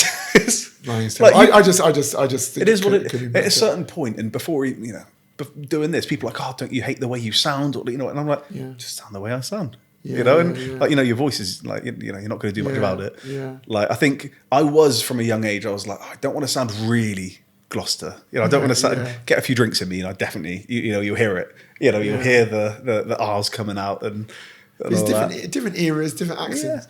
Because even if I was talking about CRD Christian, when his accent comes out, he's got everything, you know, off the fly, and he's more streetwise. So it's totally different. I did to me with his you know, win a few weeks ago. I was like, you know, he's there speaking about it in the octagon afterwards, and I was thinking, I wonder how American people feel about, like, you know, do they understand him? Like, you know, are they like, you know, because he sounds like he's from here, but you know, they can't differentiate. They can't tell the difference. They just think he's English. They probably think he's like really posh. They can't tell the difference from Northerner, where you're from, you know, from Welsh, you know, from London, you know, Cockney accent. They can't tell anything. It's funny, isn't it? Yeah. But talking about local, somebody who's been with you for a very long time, still knocks around the gym, is Leon Roberts. Oh yes, yeah. Now, how did you two meet? Through Michelle, my wife. Yeah, they worked together in a video shop. Anybody knows what video shop Hang on, was is. that the one on East Avenue? No, it's when in Hucklecombe. Okay, yeah. I can't remember what it's called now. Right. But So they worked together there. And they worked in Woolworths. If you know anybody know what Woolworths is. In 5 years' time, they're going to go, what the hell? That's meant to be making a comeback. Yeah, no, I heard. Yeah. I heard. So, and Toys R Us, apparently. Joking. I wish they would. Yeah, same. I miss that. Yeah, it was a great I place. used to take my kids there just It's so fun. just Just something to do. Yeah. Get the Half an bikes hour, out. that Get the, you know, those kiddie cars. Get them out. But so Leon, he's been with you for a long time. He was with you your UFC debut. Yeah. Was he there? Like, was he around as a kind of cornerman support? He was that? very confident. He did rugby. He got injured, so built his confidence up. He started to work the doors through training, and he was just very Mr. Organised. Very good at being organised, and very supportive. And with me, if someone's good at something, got a certain strength, and very supportive of myself, and my view, my vision. Because that's what you got to have. Yeah. When you got a vision, you got to have people. You only look for people who's going to help that vision. Again, you're the sum of the people you spend your time with, right? That's the thing. So it was like, and this is what I try and teach to people I know and my kids and stuff. And he was very supportive of my vision, and then so that direction I went with him, and he picked on and he helped that vision grow. Yeah. And even to this day now, even if I'm not with someone, it's because my vision's different again. And the idea, some people stay with my vision, some people veer off. There's a cousin called Steve Pearson, the first person that followed me from when I was a teenager, smoking and drinking, into martial arts. And now he's got range in Stroud. Right, so it's a range fighting gym in Stroud. And he's followed me everywhere. Right. And every time I change, he's reluctant because he went into Taekwondo, didn't want to change. Eventually changed to MMA, didn't want to change. Eventually, you know, he's just always reluctant to. Is that you and is that your leadership, do you think? Yes. Yeah. But I'm always badgering him until he eventually understands. And when he does, he always says, I wish I followed you earlier, Mark. I wish I followed that idea earlier. Yeah. And it's always the same thing. And a lot of times he looks at me, he's not comfortable. Right, and it takes a while, but he'll just try it eventually. So but he's not my older cousin, so he's not supposed to listen to me anyway. Okay, well, that's the thing. When they're older, it makes it worse, doesn't it, for them? But so with Leon, he's like, so did he kind of find MMA? Because I mean, Leon ended up as a ref in the UFC, right? You know, and I first met him. He won't remember when I went to Gymnation. So I used to go to Gymnation when I was like 14, 15. Yeah, because I had a gym at the top there, didn't I? Yeah, it was Shirt factory, Yeah, you had the gym in the shirt factory, didn't you? Oh, I didn't know that. Yeah. I did not know that. Okay. Yeah, I helped with the funding lottery grant. For funding for the archery place to fund it and turn it into a gym with a spun floor and everything. Wow. Because you need ethnic minority on there, which is me, and they got the funding for it. Oh, okay. I mean, that's amazing. I didn't know that you had a place there. But I used to go there, and Leon was among the people there. You know, like you said earlier on about 6 months, and if you're going to keep turning up, I kept turning up. So people like Leon would help. You know, it's like, I don't know, do this, try that. You know, try this. You know, very helpful. It was like just when I mean, he was a big dude then. You know, he's still a big guy now. But you know, like that. I don't know if you ever trained in there, but like, you know, it was gym, You know, it was a gym full of monsters, and you know, some not legal, you know, some kind of supplemented, and some not. But Leon and others were always there to be like. So I knew the guy who I got on with the guy who ran it. Haroon. Yeah. Haroon. Or, yeah. It Who else was it? So you had Rich Ravenhill. You had Rich Ravenhill. Yeah. Because he lived opposite. Wicked shape. Yeah, he lived opposite me. Yeah, but yeah, I used to love that place, and I only say that because like people like Leon, they're like, you know, you see their support, you can see that he wants to, you know, and obviously his lad comes and trains with you now, right? Yeah, he's been doing it for a while. As soon as you walk in the gym, you got that wonderful picture of you two. What fight was that? Can you remember? Quickest knockout. That was the quickest knockout. Leon ran in and hoisted me up. Yeah, he just lost the plot. That was amazing. I'm not really. You're not like I'm not like Christian. Same as that. Same. Like because it's always one fight. And you don't know what the next one's going to be. It's going to only get harder, isn't it? So. Well, it's both enjoy it as it happens, but also not getting ahead of yourself, right? But I mean, don't get above yourself. Who am I to say? I've never stepped foot in an octagon. I think like a different path could have been quite. Again, rugby was my thing, and that's all I cared about. That's all I cared about. I was like, I'm going to be a rugby player. But then I think UFC came in, or MMA in general, cage rage at the time as it was, and all that. I was probably 14, 15. So I probably I don't know why I didn't. Because then, like Shay Mills was fighting around that time. Do you remember he fought Rory McDonald? Yeah, that was. He was training with me because obviously I got him into it. Yeah. He was training with me until he married Saromskis, and then he went over to Trojan and then got on the UFC straight after that. But that's a different path. His path. Everybody has their own decision. Everybody has their own path. And it taught me a lot not to get too attached to anybody because fighters make their own decision. I've told Christian that. As in Shay taught you that, or others did? He taught me that in a way that you can get dropped to that. If you don't see my way or my view, people can change. Yeah. So it's good. Some people are more comfortable one place than another. That's the thing. And he changed. Everybody's different. Yeah. And I know he didn't do it well after that. He had a few fights and that was it. Yeah. But he's a Thai boxer. I was just about to say, I think he was Thai boxing a couple of years ago, as far as I knew. I think he's got a fight coming at the end of the month. Has he? Yeah. Okay. Yeah, but I don't really. He was super talented. You could see. I don't really see I don't really know what he does now. I don't really follow him. I see a few things. He's family. Yeah. So that's nice. I've got to support him. But I just don't talk to him about martial arts if I see him. Do you not? No, it's a bit rude if I do that because it's a different thing. I'm lucky what I did in sport. So I'm in there for probably for years on. You know what I mean? My goal is to always, like Christian, I want to make him so become in the history books or Hall of Fame. Do you think he will? No reason why he can't be. There's no reason, is there? I don't think anything's important. I'm the worst person to talk about impossibilities. No, good. Keep going because I love that. My kids talk to me. They want to do this. They want to do that. And they say they want to do something. I was thinking, that's easy.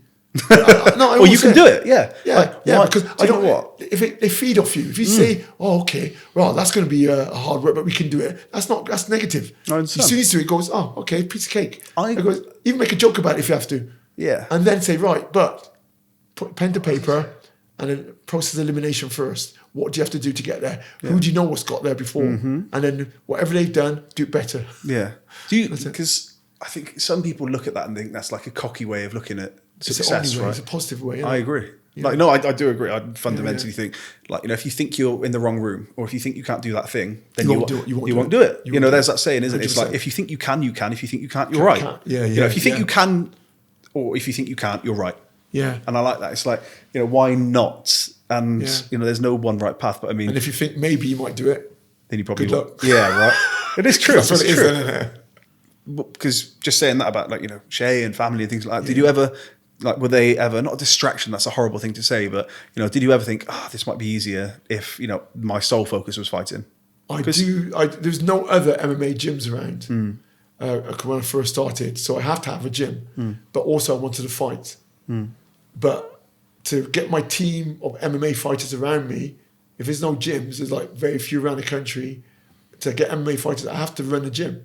Because then it produces champions or potential champions in the future. And there's earnings as well, right? And there's also earnings. Yeah, it's earnings. I was quite lucky. Yeah. But then I had, which is a good strength back in the day, Leon Roberts.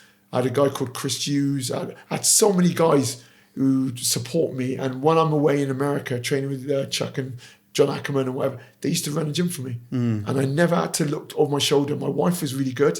Used to look after the kids. Yeah. And it's her parents was unbelievable.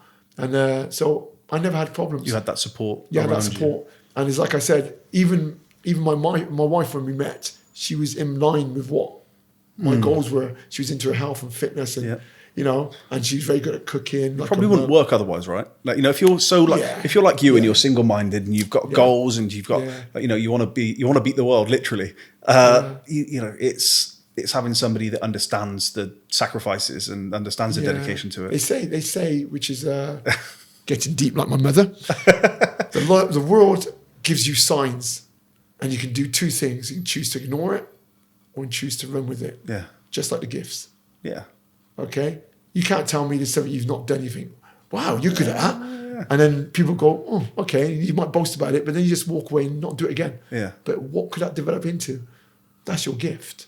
I love it. And people enjoy things they're really good at. And everybody's got something different. And that's the wonderful thing. And I say 5 things. For me, it was, I don't care what my kids do as long as they do something. Yes. Right. But exactly. So and they commit to it. My daughter, she's a dancer. That's all Yes. she wants Yeah, to do. yeah, And yeah. she's wonderful. Like, you know, really good at that. You know, my Noah, Yeah, rugby and MMA. Yeah. And, you know, it's never a trouble getting him to the gym. It's never a trouble getting him into, you know, onto the pitch. Like, you know, he loves both. Yeah. And but it could have been chess. Do you know what I mean? Like if Noah was like, I love chess. I love, you know, or whatever. You said tiddlywinks earlier on. It's like, I don't care what you do as long as you dedicate yourself and try. Yeah. And, you know, don't, when everybody falls off at 13, 14, 15 like they do, stay the course because, you know, it'll take you further. My trick for my son Lyle, and he'll tell you about this, I made him obsessive over everything. There was this thing called Ben 10, this cartoon. I got him everything to do with Ben 10. Fed him like mad, and you know, I couldn't get enough. Yeah. Then Godzilla's. When I went to fight in Japan, I got him all the Godzilla memorabilia as I can, and fed him. To this day now, he loves Godzilla and King Kong. And you know, there's a new one coming out, isn't there? Or it has just come out. And my younger son, and he comes and updates me on it because I love it. Yeah. I mean, and it's like anything he was into, I obsessed him.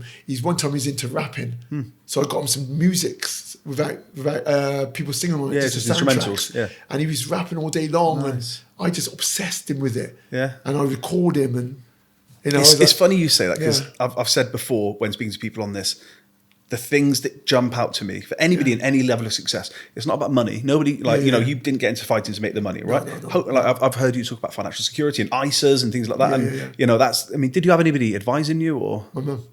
Amazing. Yeah, right. It's financial security Yeah. is key, Yeah. right? You know, that's key You've because got to be you smart. can't do it You've got to otherwise, be right? smart. But Yeah. we talked about curiosity Yeah. and obsession. There's not Yeah. one person I've met and spoken to, and I mean, everybody's been MBEs, OBEs, and you know, also, you know, like world champions, world record holders, etc., etc., and you know, multi-millionaires, all these things. Yeah. It's obsession. They get obsessed with the thing that they're you've got talking to, about, and I'll joke about it now, but one of the guests was Hayley Parsons, founder of Go Compare. Okay. Right. Yeah. Now, so Go Compare, she also founded Confused.com with a team. Okay. So she founded both those things, changed the game in insurance. Yeah. We cut half of that. We went for like 4 hours, Yeah. right, talking.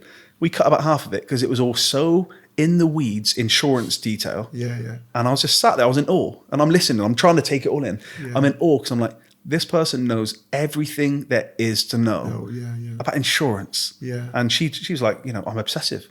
Yeah, I'm like, yeah. I know you are, I can feel it. Yeah. But like, when You've got to be like that. So, you know, what do they say? It's like, you know, what Ali used to say, you know, I don't start counting my sit-ups until it hurts. Oh, and things okay, like that, yeah. right? You know, Yeah. it's like, you know, you don't start counting your reps until you've done 100 or Yeah, 1,000 or whatever it is. And, Yeah. you know, for me in what I do, you know, I've been, I think everybody in the industry that knows me would say that I've been incredibly obsessed as to like, you know, like, and I wasn't, it wasn't intentional. It was, I'm curious about that thing and I'm going to get geekily obsessed with it. I created a website that literally just, it was every PR campaign that was happening around the world. You know, I'll talk about it. And I've got like, I genuinely think an encyclopedic knowledge of everything that's happened in PR and marketing in the last, I've been doing it 16 years. Because I noticed that, because as a martial artist, and when people come in, I try and get an angle on people. Right. Because maybe just from fighting. You're working people out. And I noticed that you enjoyed finding out all the stuff you can about me and all the videos and stuff. I would have found that boring. Would you? Yeah, but you found stuff I can't even get my hands on as well. But but it's because it's quite painstaking, and you know, it can be. But you don't mind it. But there's some people. It's weird that some people can find something which one person finds annoying and boring. Yeah. Interesting, and that's But like Some people find training it boring. Right. Of course they do. I could do it day in, day out, all Ben day, 10. every day. But it's something, you know, Yeah, and as you say, like, I just think like those two things, obsession, curiosity, kindness, you know, and I know it sounds really silly, Yeah. but, you know, talking to somebody that beat people up for a living, but, you know, like that, it's wonderful. And then to hear, and I guess, you know, just thinking about like, you know, you and what you're doing now and the future, like, do you have, like, at what point did you get that financial security, do you think? I don't think about financial security. I think I know it's crass talking about money and things like that, but the fight game, money's changed, right? It's different. Like, you know, there's a... My mum said this one thing that was weird. It was like, you've got 2 beds. You got gold, silver, loads of cash on there. And you got this bed over here. It's got beautiful fruit, you know, load of, food and healthy drinks on there. And goes, which one is more attractive? I goes... So what's the bed for? That one's the path to health. The other one's path to success and wealth and stuff like that. I goes, I suppose you want me to pick that, but I'm going to pick the fruit and stuff like that. So yeah, the health, because with health, fitness and everything else, you can keep working and you can earn the money you want. But with money, if you haven't got health, you got nothing. You haven't got energy to get up and do anything. You can give someone a multi-million, you know, £1 billion, but if you haven't got health to get out of bed, to get out of the house and motivate to keep going, you've got nothing. So, you know, when people talk to me about, you know, security and stuff like that, and I got what I want in me, my sport and everything else. And I know it's like, for instance, I've got my children, when they're ill, when my daughter's having problems at school, and I can't solve that with all the money in the world, because I need to talk to them. If she's upset with falling out with friends, like my older daughter did back in the day, my son's having problems with flying or something like that, I can't solve that with money.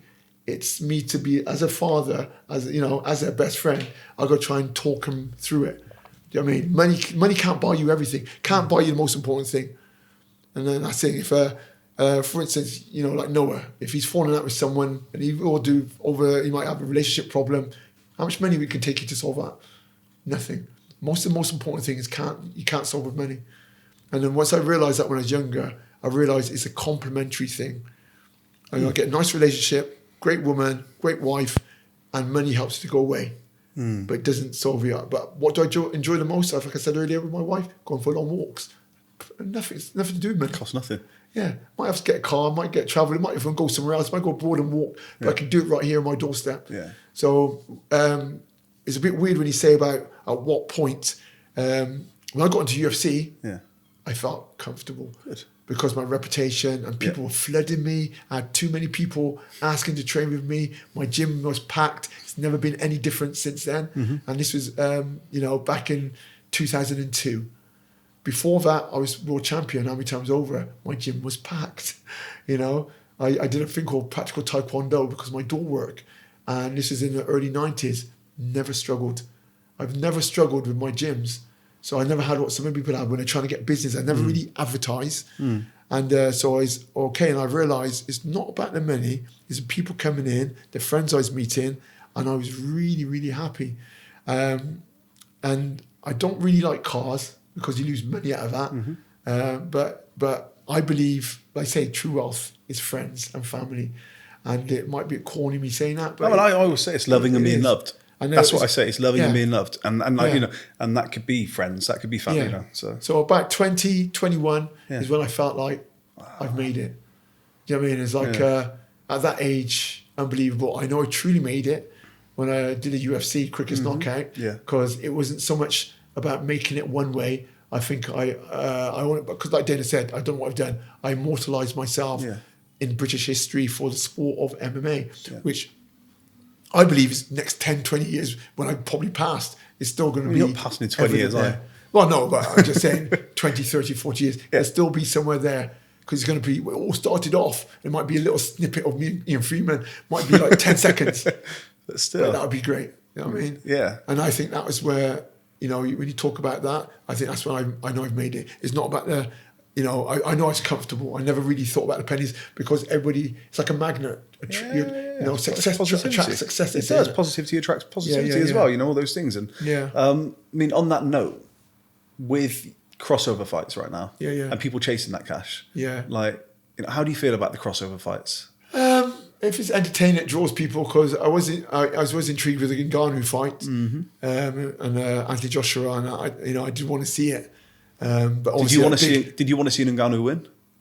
Yeah, I think I don't know. I would rather stay on the sidelines because I really like Anthony Joshua. I love him. Yeah, I think he's absolutely amazing. Great for sport, and it's his sport. Yeah. So if anything, if I would say to someone to lose, I'd rather Ngannou, but due to the fact Anthony Joshua is his world, but he's not going to go into MMA. But like, you know, you just had Jake Paul say that he's fighting Mike Tyson. Mike Tyson's your age, right? Mike Tyson's retired before I was. It's not right. I mean, you were 33 when you started, when your UFC fight. I was older. They put me down as a younger age. I think maybe you couldn't read my writing. I don't know what it is. Okay. Because, Christ, I'm 36 now. That's, look what I could do. But a lot of champions at 40, they're still doing it. I mean, like, that's the wonderful thing. Glover won it at that age, didn't he? Yes. I mean, and Couture was still fighting well into his 40s. He's beating people right up into his late 40s. I think it's 48. Mark Coleman did it at 48 as well. Exactly. Or 40-ish, like 40s. Yeah, I mean... But I stopped at 45 because I told myself when I was younger, no matter what I do in martial arts, at 45, I will stop. Why? Because of damage inside. Yeah. Because respecting my mum's wishes. You didn't respect your mum's wishes at all? I did a degree. You stopped boxing. Yeah, I know, I did stop that. But I think, I don't know what's going on internally. Yeah. And the biggest thing, I did stop martial arts and fitness or any sort of training was for health. Yeah. And I always want to say, I don't want to be damaged. If it happens, it happens.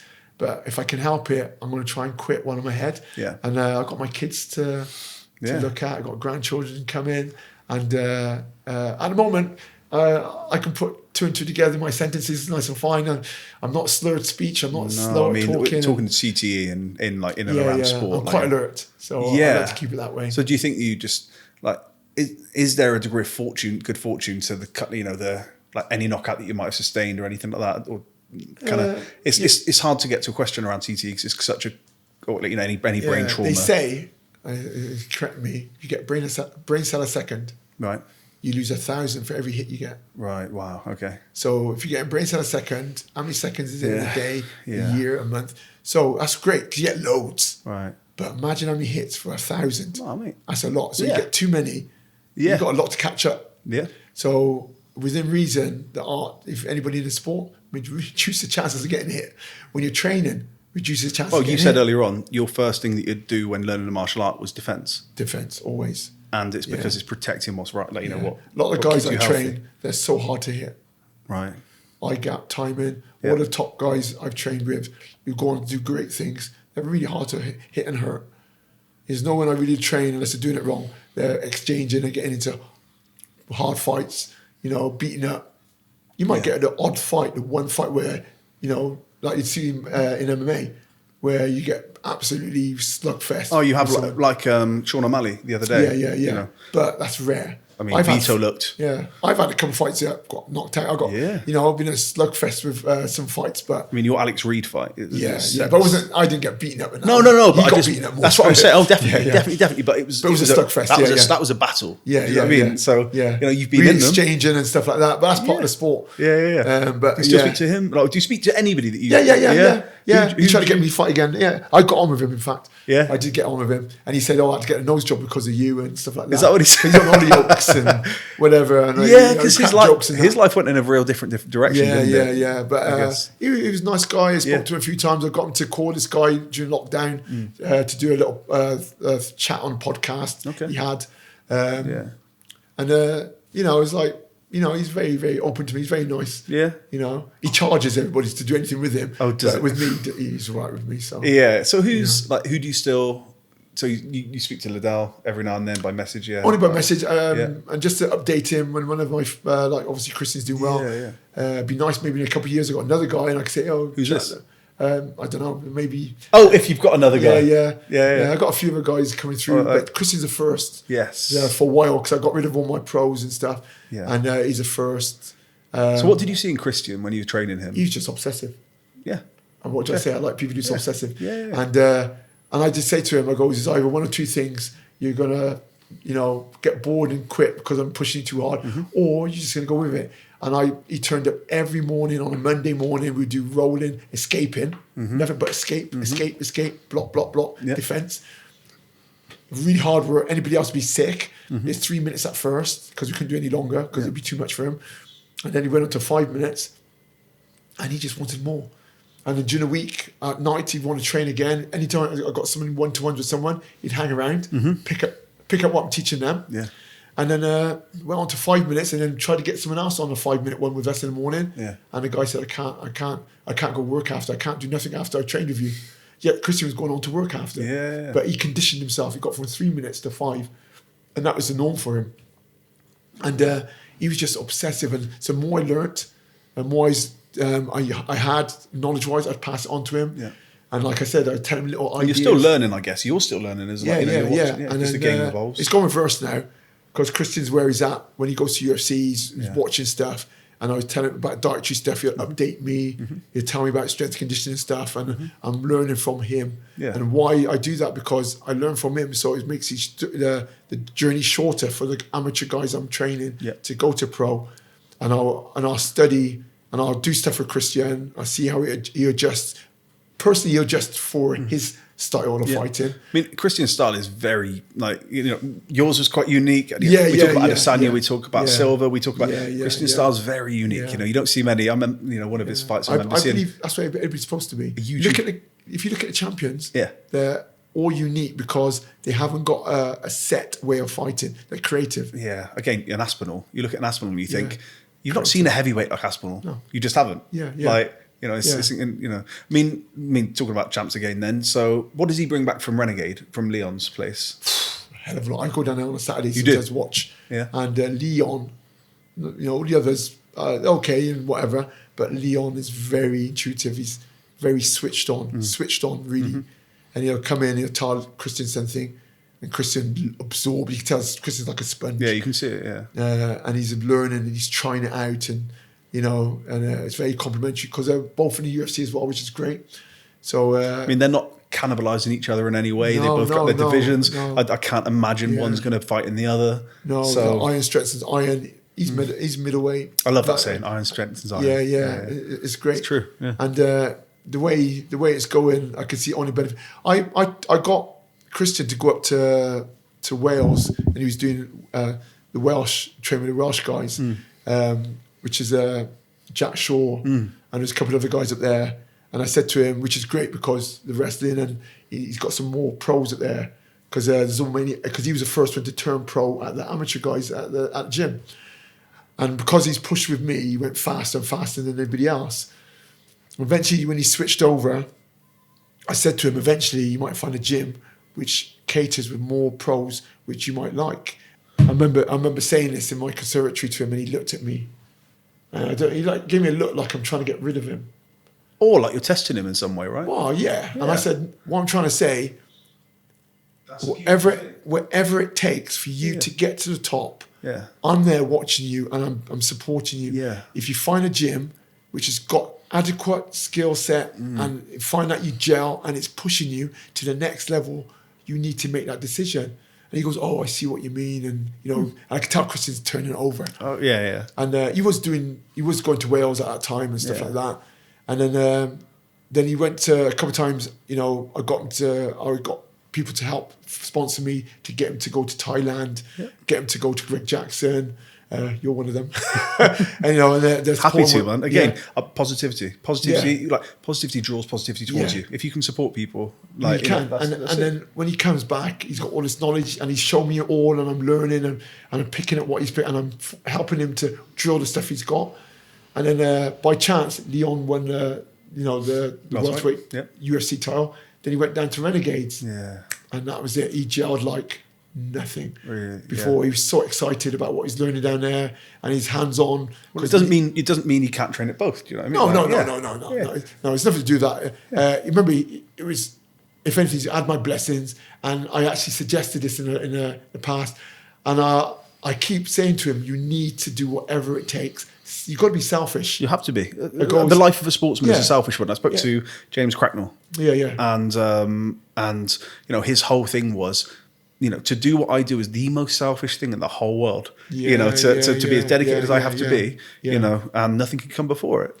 So I understand it. With me, Christian relates to me. He goes, what did you do when you were coming through? You had all these guys around you, but yet you went to America towards the end of your career. Okay, because you don't want to keep shooting abroad. You went down to London shoot. They used to be your arch rivals. I goes, no. And I learned a lot because they had MVP down there and had a lot of guys. Oh, okay. Yeah. And so I went to London shoot, and I was training down there every week without fail. Yeah. And I ended my career training with them. Right. And it's weird, but I trained with the guys at the gym. And I said to him, it's the same path I gave, or I put Christian on. He's following me, but in his own way. Yeah. And what's my way? Freedom. Yeah. Freedom to go wherever you want, when you want, and make your own decisions. And that's all. The biggest gift you can give someone, like a parent can give to a child, is freedom. And don't over. And not unfair. I think Christian respects me more. He's never had anything else from me. And if you look at the pattern, I took him to America. Mm-hmm. I helped him when he made a decision where he wanted to go. I made sure I tried to find someone to fund him to go there. So I was always supporting him. And you probably know I supported him for a couple of years, and he paid that back. And then some. You know what I mean? That's why I sponsored him and that. And didn't get anything back. I said, you'll pay me back through your sponsor. You'll pay me back through your fights. As in literally, when you say you supported him, just like, do you mean like living costs? And yes. What you had to do, this is a unique thing. He was on a recruits program, and I said, right, I'm going to put you under my wing. I'm going to give you all my contacts, physios, stuff like that. You don't have to pay a penny for the physios and stuff. And I taught a lot of guys that this guy, if you believe in me, he's going to be big. But he's got my support, my time. I'm not charging him for it. I just want you to support me. And so I had a few guys which got the beauty spot, and a couple of other people, landscape gardening and yourself. They supported me to support Christian. So every time he had to go away. And so I gave him all my contacts and stuff, and with his needs. And then what happened? For me, all I had to do was find out what his living costs were each month, and I funded that. I broke it into segments of weekly costs. And I said, is that enough for you to live on? He goes, yes, because I don't want you to be thinking about money. Oh, man, that's amazing. Okay? Yeah. I said to him, it's hard because you can't commit to anything. But you can look at the other side where you might not... It's an investment, Mark. That's what you did. You invested. Yeah. I go, it's not like we have a big car, big house, but it will come. And all these other friends are... settling down and doing this. It's horrible because I'm watching him see his friends with cars and stuff. Yeah. And then he was really easy to teach. I did that and he just followed it. And then where's he now? And eventually, gamble this paying, I'm gonna pay off. Cage Warriors, 100%. it started to change. Yeah, started to get a bit more money, a bit more support, and then we got to UFC now. He's his own person. Sky's the limit, man. Yeah, he's his own person. Yeah, and it's great. How did you feel after that loss? Like, how did you as a coach? A loss is not a loss; it's just a lesson. It's a lesson. There you go. And he changed up a few things. From there, decisions that he make changes. Some people can be over the top because you can see things what's not there. But if someone criticizes you, best criticism I've ever had is someone say, "Mark, all you ever use is side kicks." Yeah. When I do Taekwondo, like, am I winning? Yeah, but do you know what I did? I learned how to hook kick, twist kick, punch, Superman, and I made every single technique effective. Yeah. Best criticism ever. It is. It made me want to. So with criticism, you can take the negative out of it. I think with Christian's, as you say, it's a loss. I think it's a lesson. I don't really call it a loss. I like it. The lesson he had was for every one hit, he gets two back. He was more trying to win a bonus, impress UFC to get onto the next show, and didn't think about just winning the fight. Because he beat the guy up. The guy was more injured and battered. Christian didn't get a You would have seen him afterwards, Yeah, so. He didn't hardly touch him, but he just and pulled away. I mean, it wasn't, what was it? It was only a couple of points in it. But the guy wasn't really scoring. He was scoring on him, but touching him. Christian was hurting him and hitting him. Yeah. So when it comes to a fight, Christian hurt him more. Do you know what was really good to see is, in his last one, there's no style loss. Like, you know, as in yeah. like, you know, you Yeah. see people and it's how you respond to Yeah. a loss, a lesson. You know, it's how you Yeah. respond to it. And, you know, what he did was go, no, this is who I am. This is how I fight. Yeah. And, you know, in that, you know, you know, his most recent win, it's like, you know, that's like, he's not in a shell. He's still, I'm flowy. I'm going to bring my style to it. The amount of fights he'd done in the amateurs, Tons, right? yeah, Was it and like, you came across, even in the IMAF, you get a few losses. I said, is what it is, and you know, you'll vouch this for me. I said, amateurs are not about winning; it's about learning. Lose as much as you can. Do your best to fight. Yeah. Learn as much as you can and erase those mistakes. Yeah. And eventually, you'll be unstoppable by the time you go to pro. And then by the time he's ready to turn to pro, everybody knew he's something to watch out for. Yeah. And what did he do as soon as he went to pro? He Yeah. destroyed everybody. Yeah. And that's the difference. There's some people go pro because they've had loads of fights. Right. It's not the same. yeah. Okay, fights don't make you a champion. It's where you've learned and where you developed. By the time you turn to pro, you should be wiping people out. And people should not want you in that division no more on amateur. They should want you to move on to pro. Yeah. But and this is the biggest thing. And so I see a lot of people, I see a lot of changes. Amateur wasn't around in my time. It is now. Right. And I can see the pros and cons. Yep. I can see the IMAF. There's change now. There's a lot of other shows like that where people are doing a lot of these fights and I see the benefit of it. I don't like fighting every day because you get injuries and stuff like that. But I do like the way that as long as the person's there and they're analysing it all the time, it's just great. But like anything you do, you learn from your mistakes. And then if you can correct it in the right way, and I don't think you can correct everything, correct the major, biggest thing what stands out and move on. And then that's what fighters have got to do if they want to really benefit. I think I heard you say you focus on the things that fighters are very good at and then the things that they can very much improve. And the middle sorts itself out. You know, which is a great way of, you know, I guess a great way of looking at it in coaching around, you know, how can you improve here and where, you know, and keep what you're good at as the thing you're good at. People are most frightened of your strengths. Yeah. But they try to exploit your weakness. Yeah. So if you're working on your weakness, it's no longer there. By the time you try to fight them, their weakness is no longer the weakness. Yeah. Their weakness is something else. Yeah. But by that time, that's the middle bit. Yeah. The middle bit becomes the weakness. But by the time they realise that, you're going to start working on it for the next fight because you've just seen it maybe in a fight before. So it's a flip. Your strength stays your strength, but your weakness changes from where you say the middle ground becomes your weakness. Yeah. Then your middle ground becomes a weakness, and your middle ground was. It's always a cycle. It's was never your the weakness same. that becomes strength. If you can understand that. Yeah, no, 100%. Yeah, It's it's like, flipping, just you from know. So your worst technique and your average technique is changing places. Yeah. Because you're working on it all the time. That makes perfect sense. Yeah. I mean, what are you most proud of? Like when you think about your career? Career-wise, Yeah. it's got to be the quickest knockout. Yeah. Because nothing's ever made an impact like that. Yeah. But I would say my first time I won the world championship Taekwondo, I was only 20. That's mad, man. It's madness when you think about it that. was like I was like floating. Yeah. And a lot of the guys much older then, as you're fighting them. Like yeah. They're I all was like like 20 years old. grown I was men. one of the youngest ever. Yeah. Do you know what I mean? And I remember saying to myself, I've seen a lot of champions do something once and never do it again. Yeah. I don't want to be like that. So I trained harder. And then I just wanted to be a champion over and over and over again. And so instead of training about the same time, I trained hard like I just lost. Every time I won, I imagined that's the tip of the iceberg, I got to be better. Then I was aiming for full contact. So I trained even harder because I thought, hold a minute, my sport is flicky. It's not really effective. I've heard you say that again before, and like flicky. When you say flicky, you mean like not powerful? Yeah. Yeah, right. Just like touching them. You're just tagging them. Yeah. You know, and I know I can touch someone. Yeah. You know, in my heyday, and you'd be knocked out. Yeah. And I didn't have to make an effort. Right. Kick, punch. It was just unreal. Yeah. And that's the power which I believe is natural power. Yeah. No effort, effortless. Because were you like in the gym? Were you lifting weights? Like, what was your relationship to conditioning? Functional strength is the most important. Functional strength. Functional strength. Yeah. But I always did weights. You did? I always did a little bit of weights. Not obsessively. I don't believe in big weights because that bulks you up and it fatigues you.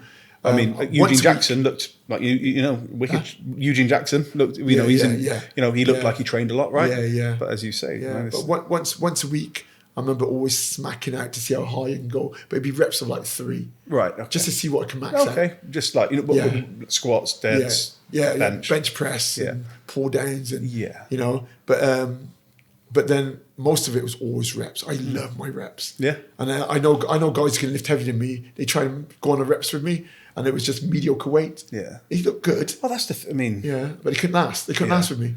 Any endurance gets you through, like especially in MMA. And I say it's obviously I'm not an expert in any way, shape, or form, but from as a fan, as somebody that loves it, you watch and you're like, even somebody that gets first round knockouts, can you go the distance? Yeah, and then they lose that power later on in the round. Yeah. But the real big fighters can knock you out in a later round. Yes. How many people's done that? Those. Yeah. You talk about that. Mali, he could knock you out in the late rounds as well as the early rounds because he's got enduring power, not explosive power at the beginning. Yeah. He's got endure. It means enduring. He can do it every single round, and to me that is beautiful.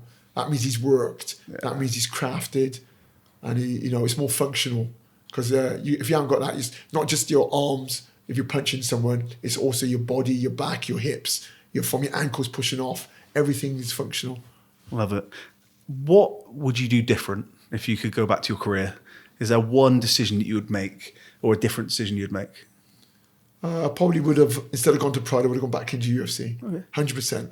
Do you think you would have been in the UFC the whole time, until the end of your career? UFC was a life changer, and I felt most at home there. The biggest thing I respect is I know a lot of people there, a lot of old friends. Yeah. It was nice meeting Forrest Griffin, Michael Bisping, from years ago. Yeah. Like I said, I got people in there like John Ackerman, who's loves the UFC as well. And Chuck Liddell, Glover Teixeira, there are big names in the UFC. Yeah. A lot of my old friends as well, I don't meet so much now, they're all main body was the UFC. Right. So seeing people rubbing shoulders with these guys, knowing I'm still there and I'm back in there in a way of a coach, I think it's probably the greatest thing Christian's gave me back.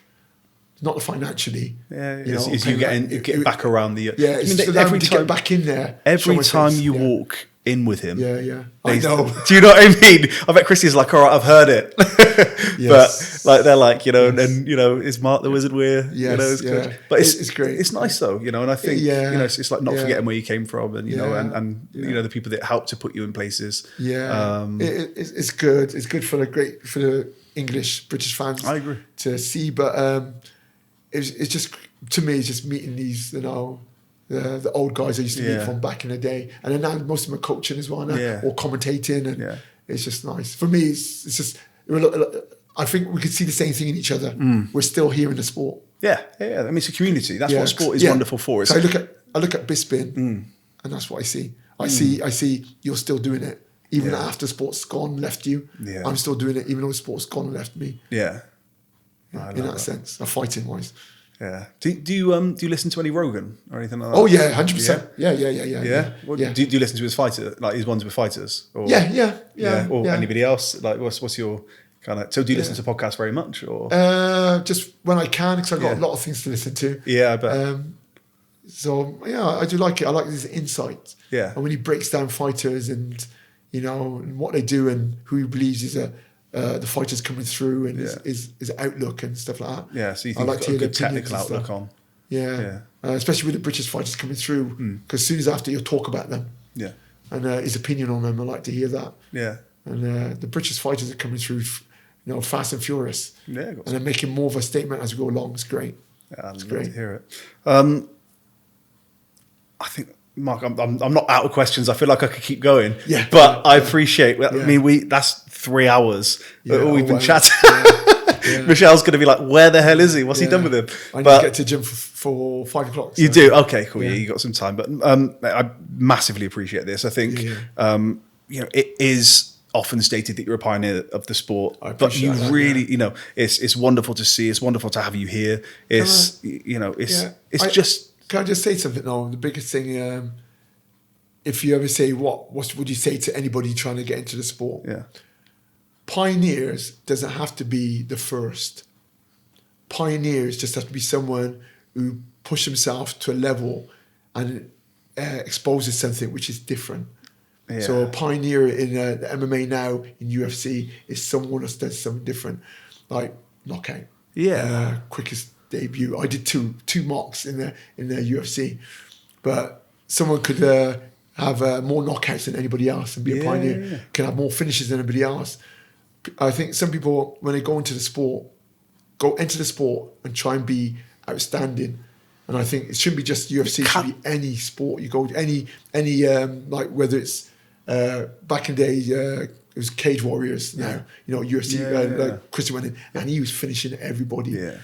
If you can go into these in a mindset like you want to be different, I think if you want to be successful in MMA, that's the mindset. Train for that. It's hard to find your point of difference, or like it's hard to express a point of difference, I guess, when it's a roster of such incredibly talented people, right? Yeah. But it'll reveal itself in the end. There you go. That's the five gifts. It's a gift that's going to reveal itself. Yeah. Well, On that note, before we do finish, what's your mum's name?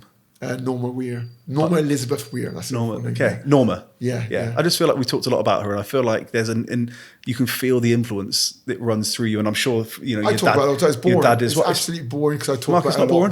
But I got to it's admit, not boring for a second, mate. Yeah, it's not. She kept me from the straight and narrow. Yeah. I could be chasing women, drinks, drugs. Living a life. Blowing money everywhere. I don't like any of that. It just kept me. I got my wife. 30 years, and I believe, long as she treats me well, I should do the same back. And I learned that from my mother, because you don't miss someone till they're gone. So I look at I do analyze, and I believe everybody should analyze people around you sometimes, and show your appreciation while they're there, not when they're gone. And that's what I do for my mum. I believe that she wasn't appreciated enough by my dad. Although he loved her to bits, but he was too much about what he enjoyed rather than what he should have been doing. And she taught me that, the main thing. Which is why it's not boring. And we are, we're all sons of women, right? That's the thing. I know it's weird, isn't it, to say that. Yeah. No, but the whole thing is, I think, I don't think you can pay homage enough sometimes to to think. So no, it's really nice to hear you speak about it, and it just struck me then. I was like, we talked a lot about your mum, and I could feel it coming through. I feel like the things she says, and your kids will say it in 20 years' time. Your kids will be like, oh, my dad. That was my dad, or that was Nan. What do they call her? Well, I've just advanced it now to my own way of saying it. But that's what we do, right? We pick it up, evolve it, and you evolve it, and you take what's useful to you, and you discard what's not. But it sounds like she's a great woman. So I'm glad that she said that you shouldn't box, because then that led you to Taekwondo, which led you to the MMA, to MMA, to everything, to everything it has. But and then people I've touched from that as well.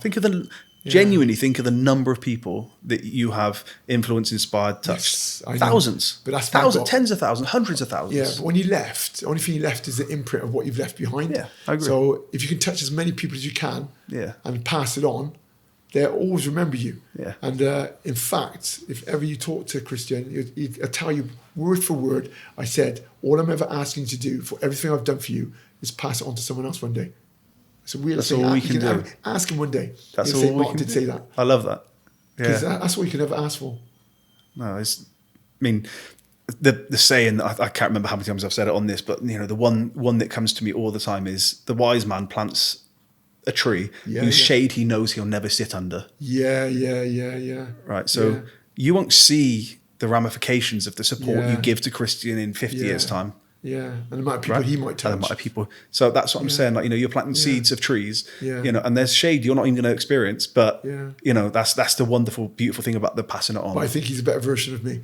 You want to say that? I do. I do. I think he's a better version, because every generation gets better and stronger. And the languages he's learning and stuff like he's doing. Oh yeah, sometimes I look at him and goes, "That's what I would have liked to have done."